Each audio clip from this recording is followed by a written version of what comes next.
देवी गौरवाणी प्रचारिणे निर्विशेष शून्यवादी पाश्य साध्य जशधारिणे जय श्री कृष्ण चैतन्य प्रभो नित्यानंद श्री अद्वैत गदाधार श्रीवासादि गौर भक्त वृंदा हरे कृष्णा कृष्ण कृष्णा हरे हरे हरे राम राम राम हरे हरे हरे कृष्णा कृष्ण कृष्णा हरे हरे हरे राम राम राम हरे हरे हरे कृष्णा। ओम सत्सत।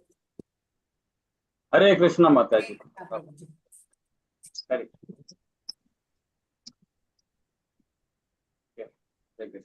ओम नमो भगवते वासुदेवाय।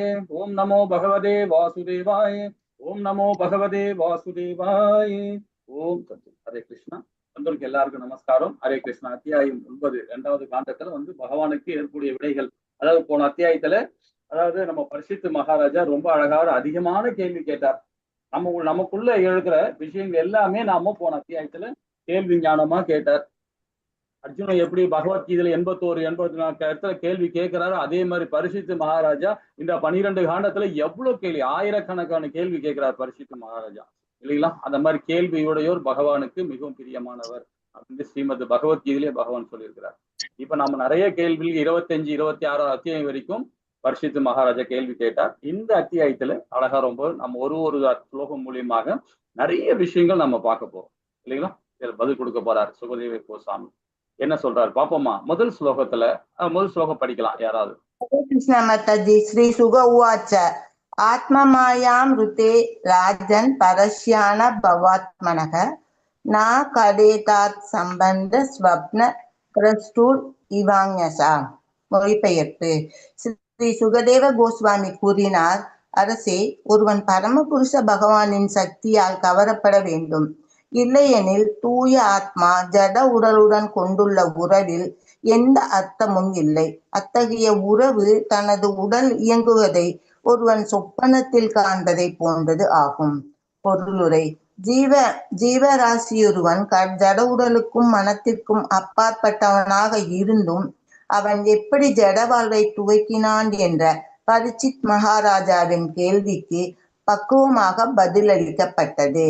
உயிரை பற்றிய பௌதீகமான கண்ணோட்டத்திலிருந்து ஜீவாத்மா முற்றிலும் வேறானவன் ஆவான். ஆனால் ஆத்மமாயா என்று அழைக்கப்படும் பகவானின் பகிரங்க சக்தியால் வசீகரிக்கப்பட்டுள்ள காரணத்தால் அத்தகைய பௌதீகமான எண்ணத்தில் அவன் ஆழ்ந்திருக்கிறான். இது முதல் காண்டத்தில் ஏற்கனவே விவரிக்கப்பட்டுள்ளது. பகிரங்க சக்தி பகவானால் ஆளப்படுகிறது. ஜீவராசிகள் பகவானுடைய விருப்பப்படி அவரது பகிரங்க சக்தியால் ஆளப்படுகின்றன. எனவே ஜீவராசி தனது தூய நிலையில் தூய உணர்வை பெற்றவனாக இருப்பினும் பகவானின் பகிரங்க சக்தியால் வசீகரிக்கப்படும் விஷயத்தில் அவன் பகவானின் விருப்பத்திற்கு கீழ்ப்படிந்தவனாகவே இருக்கின்றன. பகவத்கீதையின் 15.15 இது உறுதி செய்யப்பட்டுள்ளது. பகவான் ஒவ்வொரு ஜீவராசியின் இதயத்திலும் இருக்கிறார். அனைத்து ஜீவராசிகளின் உணர்வும் மறதியும் பகவானால் ஆளப்படுகின்றன. இப்பொழுது தானாகவே எழும் அடுத்த கேள்வி, பகவான் ஏன் ஜீவராசிகளை அத்தகைய உணர்வையும் மறதியையும் அடையுமாறு வசியப்படுத்துகிறார் என்பதாகும். இதற்கு விடை என்னவெனில், பகவானின் பின்ன பகுதிகளாக உள்ள ஜீவராசிகள் அவர்களுக்குரிய தூய உணர்வில் நிலை பெற்று அவர்களின் இயற்கைக்கு ஏற்றவாறு பகவானின் அன்பு தொண்டில் ஈடுபட வேண்டும் என்பதே பகவானின் உண்மையான விருப்பமாகும். ஆனால் ஜீவராசி ஓரளவிற்கு சுதந்திரம் உடையவனாக இருப்பதால் பகவானுக்கு விரும்பாமல் பகவானை போன்ற சுதந்திரத்தை பெற முயல்கிறான். பக்தரல்லாத ஜீவராசிகள் பகவானுக்கு சமமான வலிமையை பெற ஆசைப்படுவதால் பகவானின் விருப்பப்படி அவர்கள் மாயைக்குள் புகுத்தப்படுகின்றனர். தேவையான தகுதியை பெற்றிருக்காமல் ஓர் அரசனாக மாற விரும்பும் மனிதனைப் போல் பகவானாகவே ஆகிவிட ஜீவராசிகள் பகவானுக்கு சமமான வலிமையை பெற ஆசைப்படுவதால் பகவானின் விருப்பப்படி அவர்கள் மாயைக்குள் புகுத்தப்படுகின்றனர். தேவையான தகுதியை பெற்றிருக்காமல் ஓர் அரசனாக மாற விரும்பும் மனிதனைப் போல் பகவானாகவே ஆகிவிட ஜீவராசி ஆசைப்படும் பொழுது தான் ஒரு அரசன் என்று அவன் எண்ணும் வகையில் கனவை போன்ற ஒரு சூழ்நிலையில் வைக்கப்படுகிறான். எனவே பகவானாக வேண்டும் என்பதே ஜீவராசியின் முதல் ஆசையாகும். எனவே ஜீவராசி அவனது உண்மையான வாழ்வை மறந்து கற்பனையான ஒரு மனோராஜ்யத்தில் தான் பகவான் என்ற எண்ணத்துடன் வாழ பகவான் வசதியளிக்கிறார். நிலா வேண்டுமென்று அழும் குழந்தையை திருப்திப்படுத்துவதற்காக தாய் நிலவை பிரதிபலிக்கும் ஒரு கண்ணாடியை குழந்தையிடம் கொடுக்கிறாள். அதை போலவே அழுது கொண்டிருக்கும் பகவானின் குழந்தைக்கு ஜட உலகமெனும் பிரதிபிம்பம் கொடுக்கப்படுகிறது. இதனால் அவன் ஒரு கருமியாக இருந்து அதை அடக்கியாள முயன்று ஏமாற்றம் அடைகிறான். பிறகு பகவானுடன் ஒன்றாகிவிட வேண்டும் என்ற அவனது விருப்பத்திற்கு ஒரு சந்தர்ப்பம் அளிக்கப்படுகிறது. இவ்விரு நிலைகளும் மாயையான கனவுகள் மட்டுமேயாகும். ஜீவராசிக்கு இந்த ஆசை எப்பொழுது உதயமானது என்றறிய சரீரத்தை ஆராய வேண்டிய அவசியமில்லை. அவன் விரும்பிய உடனேயே பகவானின் ஆணையால் ஆத்ம மாயையின் கட்டுப்பாட்டினுள் வைக்கப்பட்டான் என்பதே உண்மை. பந்தப்பட்ட ஆத்மா தனது ஜட உடலை நான் என்றும் அல்லது தான் பகவான் என்றும் அந்த ஜட உடலுடன் சம்பந்தப்பட்டுள்ள அனைத்தும் என்னுடையது என்றும் தப்பாக எண்ணுகிறான். இவ்வாறாக கனவில் மட்டும்தான் நான் எனது என்ற தப்பான அபிப்பிராயங்கள் பிறவிதோறும் தொடர்கின்றன. ஜீவராசி பகவானுக்கு கீழ்ப்படிந்துள்ள அவரது பின்ன பகுதியாவான். தனது சொரூபத்தை அவன் முற்றிலும் உணராதிருக்கும் வரை பிறவிதோறும் இக்கனவு நிலை தொடர்கிறது. ஆனால் தூய உணர்வில் இருக்கும் பொழுது நான் ஒருபொழுதும் பகவானாக முடியாது என்பதையும் உன்னதமான அன்புடன் தான் நித்தியமாக பகவானுக்கு தொண்டாற்ற வேண்டியவன் என்பதையும் ஜீவராசி மறப்பதில்லை. ஹரே கிருஷ்ணா பிரபுஜி. மாதாஜி, ஹரே கிருஷ்ணா. இந்த மாதிரி பொருள் உரை பெருசா இருக்கும்போது 2 பேரா ஷேர் பண்ணி படிச்சா நல்லா இருக்கும். ஏன்னா அடுத்தவங்களுக்கும் படிக்கணும் டைம் இருக்கு. ஹரே கிருஷ்ணா. சரி, இந்த முதல் ஸ்லோகத்துல சுகதேவ கோசாமி ரொம்ப அழகா ரொம்ப அழகா விளக்குகிறார். அரசோ ஒருவன் பரமபுருஷ பகவானின் சக்தியால் கவரப்பட வேண்டும், இல்லையெனில் தூய ஆத்மா ஜட உடலோடு கொண்டுள்ள உறவில் எந்த அர்த்தமும் இல்லை. அத்தகைய உறவு தனது உடல் இயக்குவதை ஒருவர் சொப்பனத்தில் காண்பது போன்றதாகும் அப்படின்னு சொல்லப்படுகிறது இல்லைங்களா? இதுல ஸ்ரீல பிரபுபாதா வந்து சட்டம் வருது பிரபுஜி. அவங்க மாதாஜி மணிமேகலை மாதாஜி அவங்கள இது பண்ணிருந்தேன், போஸ்ட் போட்டிருந்தேன்.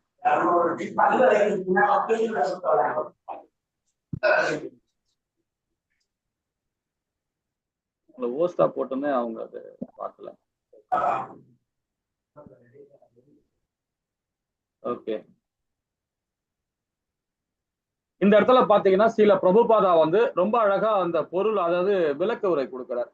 ரொம்ப அழகா விளக்கம் இந்த ஸ்லோகத்துக்குள்ள விளக்க உரை கொடுக்கிறார். அது ஆத்ம தத்துவத்தை கொடுக்கிறார். அதாவது ஜட உடலோட இருக்கும்போது பௌதிகத்தன்மை நம்ம அதிகமா பிரதிபலிக்கும் இல்லைங்களா? இப்ப பகவானுடைய சக்தி வந்து பாத்தீங்கன்னா நம்ம 6 விதமான ஐஸ்வர்யங்கள் பகவானுக்கு இருக்கு அப்படின்னு நம்ம படிச்சிருக்கிறோம். அதே மாதிரி ஒரு 100 பங்குன்னு வச்சுங்களேன், அதுல 3 பங்கு வந்து பாத்தீங்கன்னா அதாவது 100 பங்குல 75% வந்து பாத்தீங்கன்னா ஆன்மீகம் பகவானுடைய இதுல, அதுல 25% வந்து பௌதீகம். அந்த 25% பௌதீகத்துல இருக்கிறோம் நாம. அதை நாம அதுதான் நம்ம வாழ்ந்துட்டே இருக்கிறோம். அந்த 25% வாழ்ந்துட்டு இருக்கோம், அது பௌதீகம். அதை நாம உணர்றதுக்கே ரொம்ப கடினம் அது இல்லைங்களா? அதை உணர்றதுக்கே கடினம். அது எப்படி ஆன்மீகத்தை உணர முடியும்? இல்ல ஸ்ரீல பிரபுபாதா ரொம்ப அழகா விளக்கம் கொடுக்குறார் ஆத்ம தத்துவத்துல. இப்ப நாம ஸ்ரீமத் பகவத்கீதையில 2வது அத்தியாயத்திலேயே பாத்தீங்கன்னா ஆத்ம தத்துவத்தை ரொம்ப அழகா வந்து 11ல இருந்து 30வது பதம் வரைக்கும் நமக்கு பகவான் வந்து விளக்கி கொடுக்கிறார். நிறைய சாராம்சம் அதுல கொடுக்குறாரு. நான் உடல் அல்ல அந்த சம்பந்தமா கொடுக்குறார். அதே மாதிரி பகவான் வந்து லட்சக்கணக்கான அவதாரங்கள் கொடுக்கிறார் பகவான். அதுல ஒரு அவதாரம் பாத்தீங்கன்னா சத்திய வேஷ அவதாரம் சொல்லுவாங்க. சத்திய வேஷ அவதாரம். இப்ப அதாவது பாத்தீங்கன்னா புதிய ரகசியமான அவதாரம். இப்ப நரசிம்ம அவதாரம் பார்த்தீங்கன்னா விக்ரமான அவதாரம். இது மாதிரி நிறைய அவதாரங்கள் இருக்கு. அதே மாதிரி சத்தியவேஷ அவதாரம்னு சொல்லிட்டு ஒரு அவதாரம் இருக்கு. அது எந்த அவதாரம், யாரு எடுத்தாங்க அந்த அவதாரத்துல, யாராவது சொல்ல தெரியுமா? சத்தியவேஷ அவதாரம் சொல்லுவாங்க. நாரதர் பரசுராமர் பரசுராமர் அவர் பரசுராமன் இல்ல. நாரதர் அதாவது இல்லையா? நாரதர், பரசுராமர், நாரதர் பரசுராமர் எல்லாருமே. வியாசர், பிருது மகாராஜா, மகாராஜா, ரிஷபதேவர், ரிஷபதேவர். ஹரிபோல் ஹரிபோல் ஹரிபோல். ஹரே கிருஷ்ணா. இவங்க எல்லாமே வந்து பாத்தீங்கன்னா சத்திய அவதாரம் தான். இப்ப நம்ம ரிஷப தேவர்னு சொல்லும் போது பகவானுடைய அவதாரம் தான் இல்லைங்களா? ரிஷப தேவர் வந்து ரொம்ப ஆத்ம ஞானத்தை ரொம்ப உணர்ந்து, இவராவது அங்கிரீஷாவது பரவாயில்ல, அங்கிரீஷாவது நீ எங்க வேணாலும் என்ன படைச்சிக்கோ அப்படின்றாரு. அவருடைய ஸ்தானத்துல சொல்லிட்டார். ரிஷப தேவரை பத்திங்கன்னா அவரை பத்தி தெரிஞ்சுக்கணும். அவர் ஆத்ம ஞானத்துக்கு ரொம்ப அழகா விளக்கம் கொடுக்குறார். இதே ஸ்ரீமத் பாகவதத்துல 8வது காண்டத்துல அவரை பத்தி விளக்கம் கொடுப்பாங்க. 8வது காண்டத்துல ரொம்ப அழகா இருக்கும் அவரை பத்தி. அவரை பத்தி ஒரு சின்ன விஷயம் பார்ப்போமா? ரிஷபதேவர் வந்து பாத்தீங்கன்னா பகவானுடைய அவதாரம் தான் அவருக்கு வந்து பாத்தீங்கன்னா 100 புதல்வர்கள். எப்படி நம்மளுடைய திருதராஷ்டிரருக்கு எப்படி 100 புதல்வர் இருக்காங்களோ அதே மாதிரி அவருக்கு 100 பசங்க. பெண் பிள்ளைகளே கிடையாது, எல்லாமே ஆம்பளை பிள்ளைகள் தான். அதே மாதிரி திருதராஷ்டிரத்துக்கு மாதிரி அவருக்கு மாதிரி 100 பிள்ளைகள் இருக்காங்க. நல்ல ஒரு சக்கரவர்த்தி, நல்ல ஒரு, அதாவது சத்திரியர் தான் ஒரு நல்ல ஒரு சக்கரவர்த்தியா இருக்கிறார் ரிஷபதேவர். ஆனா தன்னுடைய பிள்ளைகளுக்கு நல்வழி கொடுக்கிறார், அதாவது ஞானத்தை கொடுக்கிறார். அந்த பக்குவம் வந்த பிறகு ஞானத்தை கொடுக்கிறார் ரிஷபதேவர். என்ன மாதிரி ஞானம் கொடுக்கிறார் பாருங்க. ஆத்ம தத்துவத்தை விளக்குறார் பிள்ளைகளுக்கு. அதே மாதிரி பௌதிகமா என்ன அப்படின்றத அதையும் விளக்குறார். ரொம்ப அழகா வந்து வேதத்தை போதிச்சு அவங்களுக்கு நல்வழிப்படுத்துறார் ரிஷபதேவர். அதுக்கப்புறமா அது உபதேசம் பண்ணிட்டா மட்டும் போதுமா? அது நம்ம வாழ்ந்து காட்டணும் இல்லையா? ஏன்னா தனி மனித ஒழுக்கம் அதுதானே. இப்ப நிறைய பேர் நாம எல்லாமே இருக்கிறோம், பகவானுடைய பகவத் பக்தரால் நாம எல்லாமே இருக்கிறோம். நாம வழி நடத்துறோமா? நம்ம எல்லாருக்கும் உபதேசம் பண்றோம், வீட்டுல நிறைய பேர் சொல்லி கொடுக்குறோம், எதோ சொல்லிட்டு இருக்கோம் இல்லைங்களா? ஆனா அது தகுதியா நாம இருக்கணும் இல்லையா? அது மாதிரி ரிஷபதேவர் வாழ்ந்து காட்டினார். எப்படின்னு பாருங்க. அவர் என்ன பண்றாருன்னா 50 வயசு ஆச்சு அவருக்கு. 50 வயசு ஆன பிறகு ஆட்டோமேட்டிக்கா வந்து பாத்தீங்கன்னா மனநிலை பாதிக்கப்பட்ட மாதிரி அவரே வந்து, அதாவது உன்மந்தம் சொல்லுவாங்க இல்லையா? தமிழ்ல வந்து தூயதுல வந்து சொல்லி உன்மந்தம் சொல்லுவாங்க. உன்மந்தம்னா அது ஒரு அதாவது ஒரு பிரம்ம பிடிச்ச மாதிரி இருக்குது. அந்த மாதிரி சூழ்நிலையை அவரே உருவாக்கிக்கிறார். ஆனா குடும்பத்தோடு இருக்கிறார். வனவாசம் போகாம குடும்பத்தோடு இருக்கிறார். அதே மாதிரி அந்த 100 புதல்வர்கள் பாத்தீங்கன்னா நல்ல, அதாவது அவருடைய ஞானத்தோட ஆத்ம தத்துவத்தை புரிஞ்சுக்கிட்டு அவங்களும் பிள்ளைகளும் நல்ல வாழ்க்கையை வாழ ஆரம்பிச்சிட்டாங்க. நல்ல ஞானத்தோடு இருக்க ஆரம்பிச்சிட்டாங்க. அவருடைய கடைசி பையன் பேர் வந்து பாத்தீங்கன்னா பரத மகாராஜா. பரத மகாராஜாவுக்கு அந்த நாட்டை வந்து ஒப்படைச்சிட்டு அவர் என்ன பண்றாரு, குடும்பத்தோடு இருந்தாரு. அதுக்கப்புறம் ஒரு ஸ்டேஜுக்கு அப்புறம் நாம வந்து தனி மனித ஒழுக்கத்தோடு நம்ம வாழணும் இல்லையா? நம்ம பிள்ளைகளுக்கு எடுத்துக்காட்டா இருக்கணும் இல்லையா? அதனால அங்க இருந்து வீட்டை விட்டு கிளம்புறாரு, வெளியே கிளம்புறாரு. வெளியே கிளம்பும் போது பாத்தீங்கன்னா என்ன சொல்றது, தலைமுடியெல்லாம் விரிச்சு போட்டுக்கிட்டு, ஒழுங்கான ட்ரெஸ் கிடையாது, சில நேரத்துல ட்ரெஸ்ஸே இல்லாம சுத்தின்னு இருக்காரு. ஏன்னா நான் உடல் அல்ல, அந்த ஸ்தானத்துல இருக்கிறார். ஏன்னா அதுதான் பகவத்கீதையில பாத்தீங்கன்னா நமக்கு முதல்ல வந்து பகவான் வந்து கொடுக்கும் போதே பேச ஆரம்பித்த முதல் என்ன கொடுத்தார், ஆத்ம தத்துவத்தை விளக்குறார். முதல் அத்தியாயத்துல எங்குமே பேசப்படல, 2வது அத்தியாயத்திலும் பேசுறார். அதான் முதல் அத்தியாயத்துல பேசுறார். என்ன பேசுறார்? அவரு பேசல, சஞ்சயன் தான் சொல்றான். முதல் அத்தியாயத்துல பகவான் அவனை அர்ஜுனன் சொல்றான், தேரை கொண்டு போய் நிறுத்துன்றான். உடனே பகவானும் எங்க கொண்டு போய் நிறுத்துறேன் அப்படின்னு சொன்னாரு. அது வந்து யார் சொல்றா? சஞ்சயன் தான் சொல்றான். நேரடியாக பகவத்கீதையில முதல் அத்தியாயத்துல பகவான் பேசுறான். ஆனா 2வது அத்தியாயத்துல பேசும்போதே என்ன சொல்றார்? முதல்ல தத்துவத்தை தான் கொடுக்குறாரு, ஆத்ம தத்துவத்தை. அப்போட அர்ஜுன தலையில நங்குன்னு கொட்டிட்டு தான் பதில் கொடுக்குறாரு, ஆத்ம தத்துவத்தை சொல்றாரு இல்லைங்களா? அப்போ அவ்வளவு அழகா பகவான் வந்து ஆத்ம தத்துவத்தை விளக்குறாரு. இந்த இடத்துல நான் தனி மனிதனாக வாழ்ந்து காட்டணும்ன்றத 3வது அத்தியாயத்திலே பகவான் நமக்கு சொல்லி கொடுத்தார் இல்லைங்களா? 3வது அத்தியாயத்துல தனி மனித ஒழுக்கத்தை பத்தி ரொம்ப அழகா சொல்லி கொடுக்குறாரு. இந்த இடத்துல நான் எப்படி வாழ்ந்து காட்டணும் அப்படின்னு ரிஷபதேவர் ரொம்ப அழகா வாழ்ந்து காட்டுறாரு. தன்னுடைய வீட்டை விட்டு வெளியே வந்தார். வெளியே வந்த பிறகு பாத்தீங்கன்னா நான் உடல் அல்ல, இந்த உடல் என்னுடைய உடல் அல்ல அப்படின்ற அந்த சாராம்சம் மூலியமாக இருந்துகிட்டு பித்து பிடிச்ச மாதிரி. அது அது ஒரு இடத்துல சொல்றேன் பாருங்க. அவதூத்த நிலை, அவதூத்தர் பிரபுஜி. ஆமா, அவதூத வேஷத்தில் வரார். அவதூத வேஷம் அலைந்து திரிதல். எப்படி வராரு பாருங்க. சோம்பேறி போலவும், பார்வையற்ற போலவும், காது கேட்காதவர் போலவும், ஊமை போலவும், பேயை போலவும், உன்மந்தம் பிடித்தவர் போலவும், சமுதாய வழக்கங்களை பற்றி கவலைப்படாதவராய் அவதூத வேஷத்தில் அவர் மக்களுடைய அலைந்து திரிந்தார். அந்த மாதிரி அலைகிறார். மௌன விரதம் மாதிரி யாருக்கிட்டையும் பேச மாட்டார். சைலண்டா இருப்பார். சைலண்டா போறாரு வராரு. அப்ப பாத்தீங்கன்னா அவருடைய ஒரு இடத்துலயும் போறார். நகரங்கள், கிராமங்கள், சுரங்கங்கள், விளையா நிலையங்கள், தோப்புகள், பள்ளத்தாக்குகள், இராணுவ மையங்கள், பசுமேய்ச்சம் இடங்கள், எல்லா இடத்துலயும் இடையர்குல சிறுவர்களையும் அங்கேயும் போறார். எல்லா இடத்துலயும் வாழ்ந்து காட்டுறாரு. எல்லாத்தையும் சொல்றாரு. ஆனா அங்க என்ன பண்றது, மான அவமானம் தான் எல்லாருக்குமே அங்க கிடைக்குது அவருக்கு. ஆனா அதை பத்தி அவர் கவலையப்படுது. ஏன்னா உடலே என்னுடைய உடல் இல்லை, நான் உடல் அல்ல அப்படின்னு தானே ஸ்தானத்துல இருக்கிறார். நான் உடல் அல்ல, பகவானுடைய நித்திய சேவகன். அந்த மனப்பான்மையில நான் வாழ்ந்து காட்டும் ஒரு மன்னர், ஒரு பெரிய ஒரு சக்கரவர்த்தி அவர். அப்படி இருந்தும் பாருங்க, ஒரு ஸ்டேஜ்ல பாத்தீங்கன்னா எல்லாருமே அவர் மேல மண்ணை போடுறாங்க, கல்ல தூக்கி போடுறாங்க, தண்ணி குப்பையை தூக்கி கொட்டுறாங்க, அவர் மேல மலத்தை தூக்கி கொட்டுறாங்க, சாணி மலம், அதாவது மாட்டு சாணத்தை கொட்டுறாங்க. இது மாதிரி எல்லாம் போட்டு அவரை மான அவமானப்படுத்துறாங்க. அது அப்ப கூட அது பெருசாவே இருக்கு. அவர் பாட்டுன்னு போயிட்டே இருக்கிறாரு. இது என்னுடைய உடல், இது அழியக்கூடிய உடல். உடலை நீ என்ன பண்ண போற? அது அது என்னுடைய உடலே அல்ல அப்படிதான் நினைக்கிறாரு. ஏன்னா அதுல உண்மை இல்லைங்களா? அந்த ஞானம் இல்லாம தான் நாம எல்லாமே கிடக்குறோம். ஒரு அழகா சொல்றாரு. அந்த உடலை கிடைச்ச பிறகு அந்த உடலை பத்தி மான அவமான பத்தி கவலையே படல, வாழ்ந்து காட்டினார் ரிஷபதேவர். ஆகையால் அவர் யாரிடமும் கோபம் படல. உலகம் முழுவதும் தனியாகவே தியானித்தார். எல்லா இடத்துலயும் பயணம் போறார். உலகம் ஃபுல்லாக போயிருக்கார். மலைப்பாம்பு போல நடந்து கொள்ளுதல். ஒரு இடத்துல சொல்றாரு, மலைப்பாம்பு எப்படி இருக்கும் பாருங்க, அப்படியே கிடக்கும். காத்து அடிச்சாலும் மழை அடிச்சாலும் சரி அப்படியே கிடக்கும், ஜடம் மாதிரி கிடக்கும். அந்த மாதிரி அவர் இருக்காரு ரிஷபதேவர். ஒரு ஸ்டேஜ் அப்புறம் பாத்தீங்கன்னா பகவான் ரிஷபதேவர் எல்லா இடத்துலயும் போறாரு வர்றார். யாருமே அவருக்கு தொந்தரவு செய்யல. ஏன் தொந்தரவு செய்யலன்னு பாத்தீங்கன்னா அவருடைய மலம், அவருடைய சிறுநீர் அதை எடுத்து அவரே மேல பூசிக்கிறார். அவருடைய மலத்தை எடுத்து அவர் மேலேயே பூசிக்கிறார். பூசிக்கிட்டு அப்படி கிட்ட வரமாட்டாங்க இல்லையா, எல்லாம் தொந்தரவு பண்றாங்களேன்னு சொல்லிட்டு அந்த மாதிரி பண்ணிக்கிறார். பண்ணிக்கிட்ட பிறகும் பாத்தீங்கன்னா அவரு ஒரு 10 கஜம், அதாவது ஒரு 10, 20 அடி 30 அடி முன்னாடி வரும்போது அந்த மலம் ஸ்மெல்லே ஒரு மாதிரி நல்ல ஒரு வாசனை அவர் மேல வரும். என்ன ரிஷிகளோட அப்படித்தானே. இப்ப நம்ம கோவர்த்தன மலையில சுத்தி வர பாத்தீங்கன்னா அங்க இருக்கிற சாதுகள்லாம் பாருங்களேன், அவங்க படுத்துன்னு இருப்பாங்க, அங்க பக்கத்துலயே மலம் இருக்கும், அது மேலேயே 10 பெறலுவாங்க, அது மேலேயே யூரின் போவாங்க, இங்கேயே இருப்பாங்க. ஆனா அவங்க மேல பாத்தீங்கன்னா ஸ்மெல் அப்படி இருக்கும், நறுமண வாசம் அந்த மாதிரி இருக்கும் அவங்க மேல. அதெல்லாம் அந்த மாதிரி சாதுக்கள் நம்ம கண்ணில் படுறதே பெரிய விஷயம். அந்த சாதுகள் கண்ணில் பட்டனா அவங்களுக்கு நாம சேவை பண்ணணும்.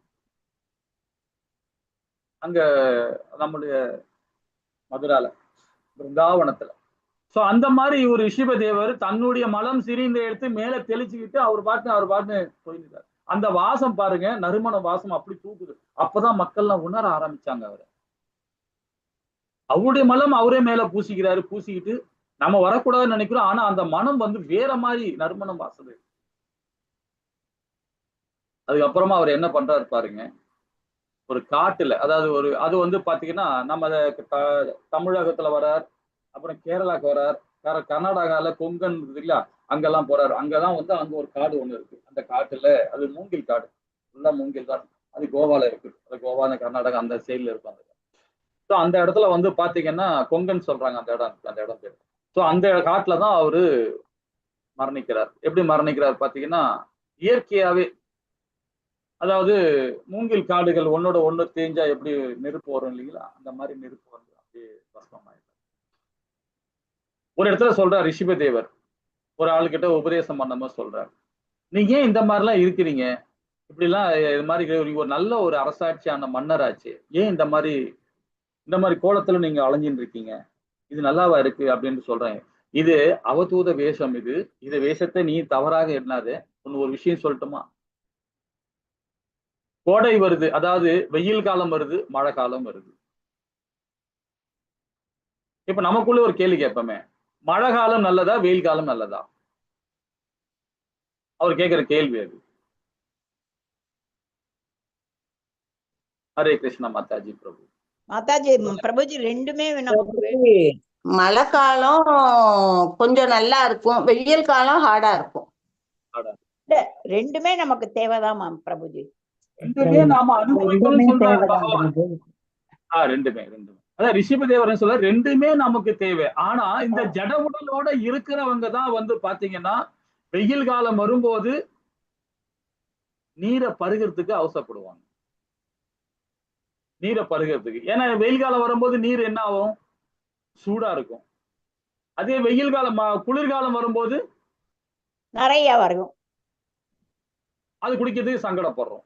அது மாதிரிதான் ரெண்டுமே நமக்கு உடல் சப்போர்ட் பண்ணாது. ரெண்டுமே இந்த மாதிரி வெயில் காலம் வரும்போது ஆனா நல்ல தண்ணியா சுடு தண்ணியா இருக்குதே, பசங்க தான் நல்லா இருக்குமே நம்பிப்போம். அதே குளிர்காலத்துல வரும்போது தண்ணியை தொட்டா ஐயோ குளிர்காலம் நல்லா இருக்குமே. அப்ப அது என்ன? அதுதான் மாய, அதுதான் பௌதிகம்ன்றார். ரொம்ப அர்த்தமா கருத்து கொடுக்குறாரு அவர். வெயில் காலத்துல தண்ணி குடிக்க முடியுதா? முடியல, கஷ்டமா இருக்கு. ஆனா குளிர்காலத்துல தண்ணி குடிக்க முடியுதா? அதுதான் மாயன்ற. அப்போ நம்முடைய வாழ்க்கை நம்ம உடலுக்கு தகுந்த மாதிரி நாம பக்குவப்படையும் போதுதான் பந்தப்படுறோன்ற. நம்ம உடலுக்காக கண்ணு தெரியல, காது கேட்கல, கை வரல, கால் வரல அப்படின்னு நினைக்கும் போது அதை நினைச்சாதான் நமக்கு அந்த பந்தம் வருது. அதை நினைக்கலன்னா நம்ம பாட்டு செய்வான். அது என்ன உடல் உறுப்பு போக வயசாக ஒன்னொன்னு தேய்மானம் ஆகுதான் செய்யும். அதை பத்தி கவலைப்பட வேணாம். நம்ம ஹரிபக்தி தான் நமக்கு வேணும் அப்படின்னு நினைக்கிறவன் ஆத்ம தத்துவத்தை. இதுதான் ரொம்ப அழகா சொல்றாரு ஸ்ரீல பிரபுபாதா இந்த அத்தியாயத்துல. அதுதான் சொல்றாங்க பாருங்க, தூய ஆத்மா ஜட உடல் கொண்டுள்ள உறவில் எந்த அர்த்தமும் இல்லை என்று. உள்ள இருக்கிற யோகமாயா சக்தி மூலியமாக இந்த ஆத்மா இருக்கு. அந்தரங்க சக்தி மூலியமாக உள்ள இருக்குது யாரு? பரமாத்மா. ஜீவாத்மா பரமாத்மா இருக்கா, நமக்குள்ளேயே இருக்கிறாங்க. சோ அப்ப நம்ம எப்படி செயல்படணும் பாருங்க, இல்லைங்களா? அதுக்கு ரிஷிபதேவர் தான் நமக்கு ஒரு நல்ல வழிகாட்டியா நம்ம கொடுக்குறாரு. இந்த அத்தியாயத்து மூலியமா நம்ம புரிஞ்சுக்கிறோம், இந்த ஸ்லோகம் மூலியமா. 2வது ஸ்லோகம் பாப்போமா என்ன சொல்றாங்க? ஹரே கிருஷ்ணா மாதாஜி. 2வது படிக்கிறேன். பகுரூப இவாபாதி மாயையா பகுரூபயா ரமமானோ குணேஷு அஸ்யா மமாகம் இது மன்யத்தே. மொழிபெயர்ப்பு: மாயையால் கவரப்பட்ட ஜீவராசி பகவானின் பகிரங்க சக்தியால் அளிக்கப்படும் பலவித ரூபங்களில் தோன்றுகிறான். ஜட இயற்கை குணங்களில் இன்பம் அனுபவிக்கும் வேளையில் சிறைப்பட்ட ஜீவராசி நான் எனது என்னும் தப்பெண்ணத்தில் ஆழ்ந்து விடுகிறான். பொருளுரை: ஜீவராசிகளின் வெவ்வேறு ரூபங்கள் பகவானின் பகிரங்க சக்தியால் வழங்கப்பட்ட வேறுபட்ட உடைகளாகும். ஜீவராசி அனுபவிக்க விரும்பும் இயற்கை குணங்களுக்கேற்ப இவ்வுடைகள் வழங்கப்படுகின்றன. பகிரங்க அதாவது ஜடசக்தி முக்குணங்களால் பிரதிநிதிக்கப்படுகிறது. எனவே ஜட இயற்கையிலும் கூட சுதந்திரமான முறையில் பல வகைப்பட்ட ஜட உடல்களை தேர்வு செய்யும் வாய்ப்பை ஜடசக்தி அவனுக்கு வழங்குகிறது. 9 லட்சம் வகையான நீரின உடல்களும் 20 லட்சம் தாவர உடல்களும் 11 லட்சம் புழுக்களும் ஊர்வனவும் 10 லட்சம் வகையான பறவைகளும் 30 லட்சம் வகையான மிருக உடல்களும் மற்றும் 4 லட்சம் மனித ரூபங்களும் உள்ளன. மொத்தத்தில் 84 லட்சம் வகையான உடல்கள் பிரபஞ்சத்தின் வெவ்வேறு கிரகங்களில் உள்ளன. மேலும் தனக்குள் உள்ள இன்பம் அனுபவிக்க வேண்டும் எனப்படும் வெவ்வேறு குணங்களுக்கு ஏற்ப பல்வேறு உடல் மாற்றங்களின் மூலமாய் ஜீவராசி பிரயாணம் செய்கிறது. ஜீவராசி ஒரு குறிப்பிட்ட உடலுக்குள் இருக்கும் பொழுதும் கூட சிறு வயதிலிருந்து இளமைக்கும், இளமையிலிருந்து முதுமைக்கும், முதுமையிலிருந்து அவனது சொந்த செயலின் பயனாய் உருவாக்கப்பட்ட மற்றொரு உடலுக்குமாக மாறிக்கொண்டு இருக்கிறான். இவ்வாறாக சுய விருப்பங்களினால் தனது சொந்த உடலை அவன் உற்பத்தி செய்து கொள்கிறான். மேலும் தனது ஆசைகளை அவன் அனுபவிப்பதற்கு பொருத்தமான ஒரு உடலை பகவானின் பகிரங்க சக்தியும் அவனுக்கு அளிக்கிறது. ஒருவன் மற்றொரு மிருகத்தின் இரத்தத்தை அனுபவிக்க விரும்பினான். அதனால் பகவானின் கருணையினால் மற்றொரு மிருகத்தின் இரத்தத்தை அனுபவிக்கும் வசதிகளை கொண்ட புலியின் உடலை ஜடசக்தி அவனுக்கு அளித்தது. அதே போலவே உயர் கிரகத்தில் உள்ள ஒரு தேவனின் உடலை பெற அவன் ஆவல் கொள்ளும் ஒரு ஜீவராசி கூட பகவானின் கருணையினால் அதை பெறுகிறான். அவன் போதுமான அறிவு படைத்தவனாக இருந்து பகவானின் சகவாதத்தை அனுபவிப்பதற்கேற்ற ஓர் ஆன்மீக உடலை பெற அவன் ஆவல் கொள்வானாயின் அதையும் அவனால் பெற முடியும். எனவே ஜீவராசி தன் மிகச்சிறிய சுதந்திரத்தை முழுமையாக பயன்படுத்தி கொள்ள முடியும். பகவான் மிகவும் தயை உள்ளவர் ஆவார். இதனால் ஜீவராசி விருப்பம் அதே உடலை அவனுக்கு அவர் அளிப்பார். ஜீவராசியின் விருப்பம் சொப்பனத்தில் ஒரு தங்க மலையை காண்பதை போன்றதாகும். மலை என்றால் என்னவென்பதும் தங்கம் என்றால் என்னவென்பதும் ஒருவனுக்கு தெரியும். அவனது விருப்பத்தினால் மட்டுமே தங்க மலையை பற்றிய கனவை அவன் காண்கிறான். கனவு முடிந்ததும் தனக்கு எதிரே வேறொன்று இருப்பதை அவன் காண்கிறான். விழிப்பு நிலையில் தங்கமும் இல்லை, மலையும் இல்லை. எனவே தங்கமலை என்னும் பேச்சுக்கே இடமில்லை என்பதை அவன் கண்டு கொள்கிறான். ஜீவராசிகள் பல வகைப்பட்ட உடல்களை பெற்றுள்ளதற்கு நான், எனது என்னும் தப்பான அபிப்பிராயங்களே காரணமாகும். இவ்வுலகம் என்னுடையது என்று கருமி எண்ணுகிறான். அனைத்தும் நானே என்று ஞானி எண்ணுகிறான்.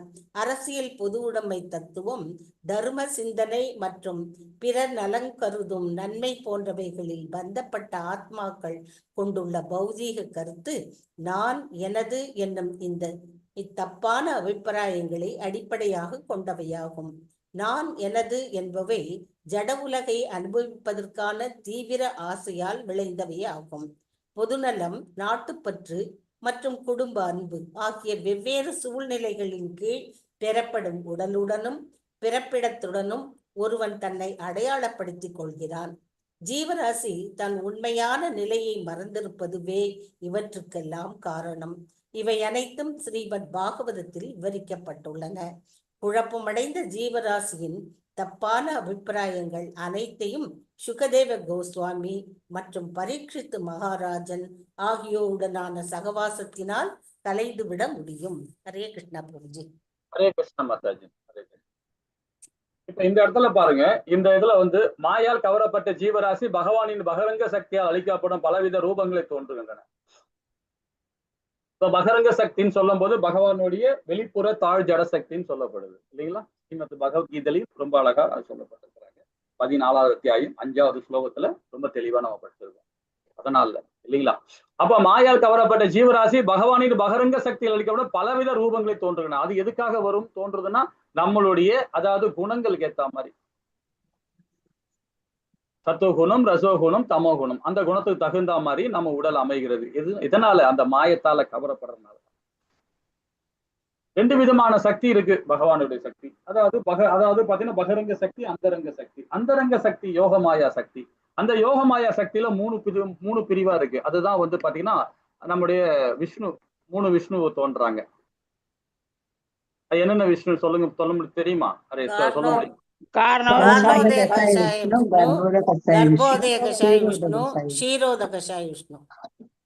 இந்த 3 சக்திக்கும் அது ஒரு பேர் இருக்கு. இது ஸ்ரீ சைத்தன்ய சரிதாமில ஆதி லீலாவும் மத்திய காண்டத்திலையும் சொல்லப்பட்டிருக்காங்க. இப்போ காரண கடல்ல இருக்க காரண உதய சாய் விஷ்ணுக்கும் ஒரு பேர் இருக்கு. அந்த 3 விஷ்ணுக்கும் ஒரு பேர் சொல்லுவாரு. இது நம்முடைய சைத்தன்ய சரிதாமில சொல்லப்பட்டிருக்கு. 4.61 வரும், 62 வரும், 63 வரும், 65 வரும், 161, 170, அதுல ஃபுல்லா 65 வரைக்கும் வரும். 165 வரைக்கும். அது என்னென்ன சக்தி ஞாபகம் இருக்கா உங்களுக்கு? சைத்தன்ய சரிதாமிரம் படிச்சிருப்பீங்க இல்லையா? படிச்சிருக்கோம். ஆதி லீலை இல்லையா பிரபுஜி? என்ன மாதாஜி? ஆதி லீலை இல்லையா? ஆதி லீலை. ஆமா, ஆதி லீலை வரும், மத்தியம லீலை வரும். சரி, நானே சொல்றேன். சாந்தன சக்தின்னு சொல்லுவாங்க ஒரு சக்தி. என்ன பிரபு? அலாதினி சக்தி, சாந்தினி சக்தி.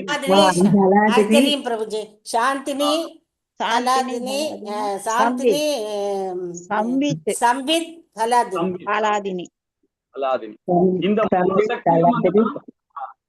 இந்த 3 சக்தியும் தான் பகவானால, அதாவது வாழ்வு, அறிவு, ஆனந்தம். ஆனந்தம். இந்த சச்சித் ஆனந்தம் சொல்லுவாங்க. ஸோ சைதன்ய சரிதாமத்துல ரொம்ப அழகா நம்ம வந்து கொடுத்துருப்பாங்க. 4ல வந்து 4 புள்ளியில 160 இருந்து வரும். அது வரிசையா வந்து ரொம்ப அற்புதமா இருக்கும். அந்த சக்தி அது நம்முடைய பகவானுடைய விஷ்ணுவோட அவதாரம் அது. இப்ப ஒண்ணு பாருங்களேன், அலாதினி சாந்தினி சக்தியை பாருங்க, பகவானுடைய இருப்பை சக்தியை பராமரிக்கிறார். தன்னுடைய சக்தியை பராமரிக்கிறார்.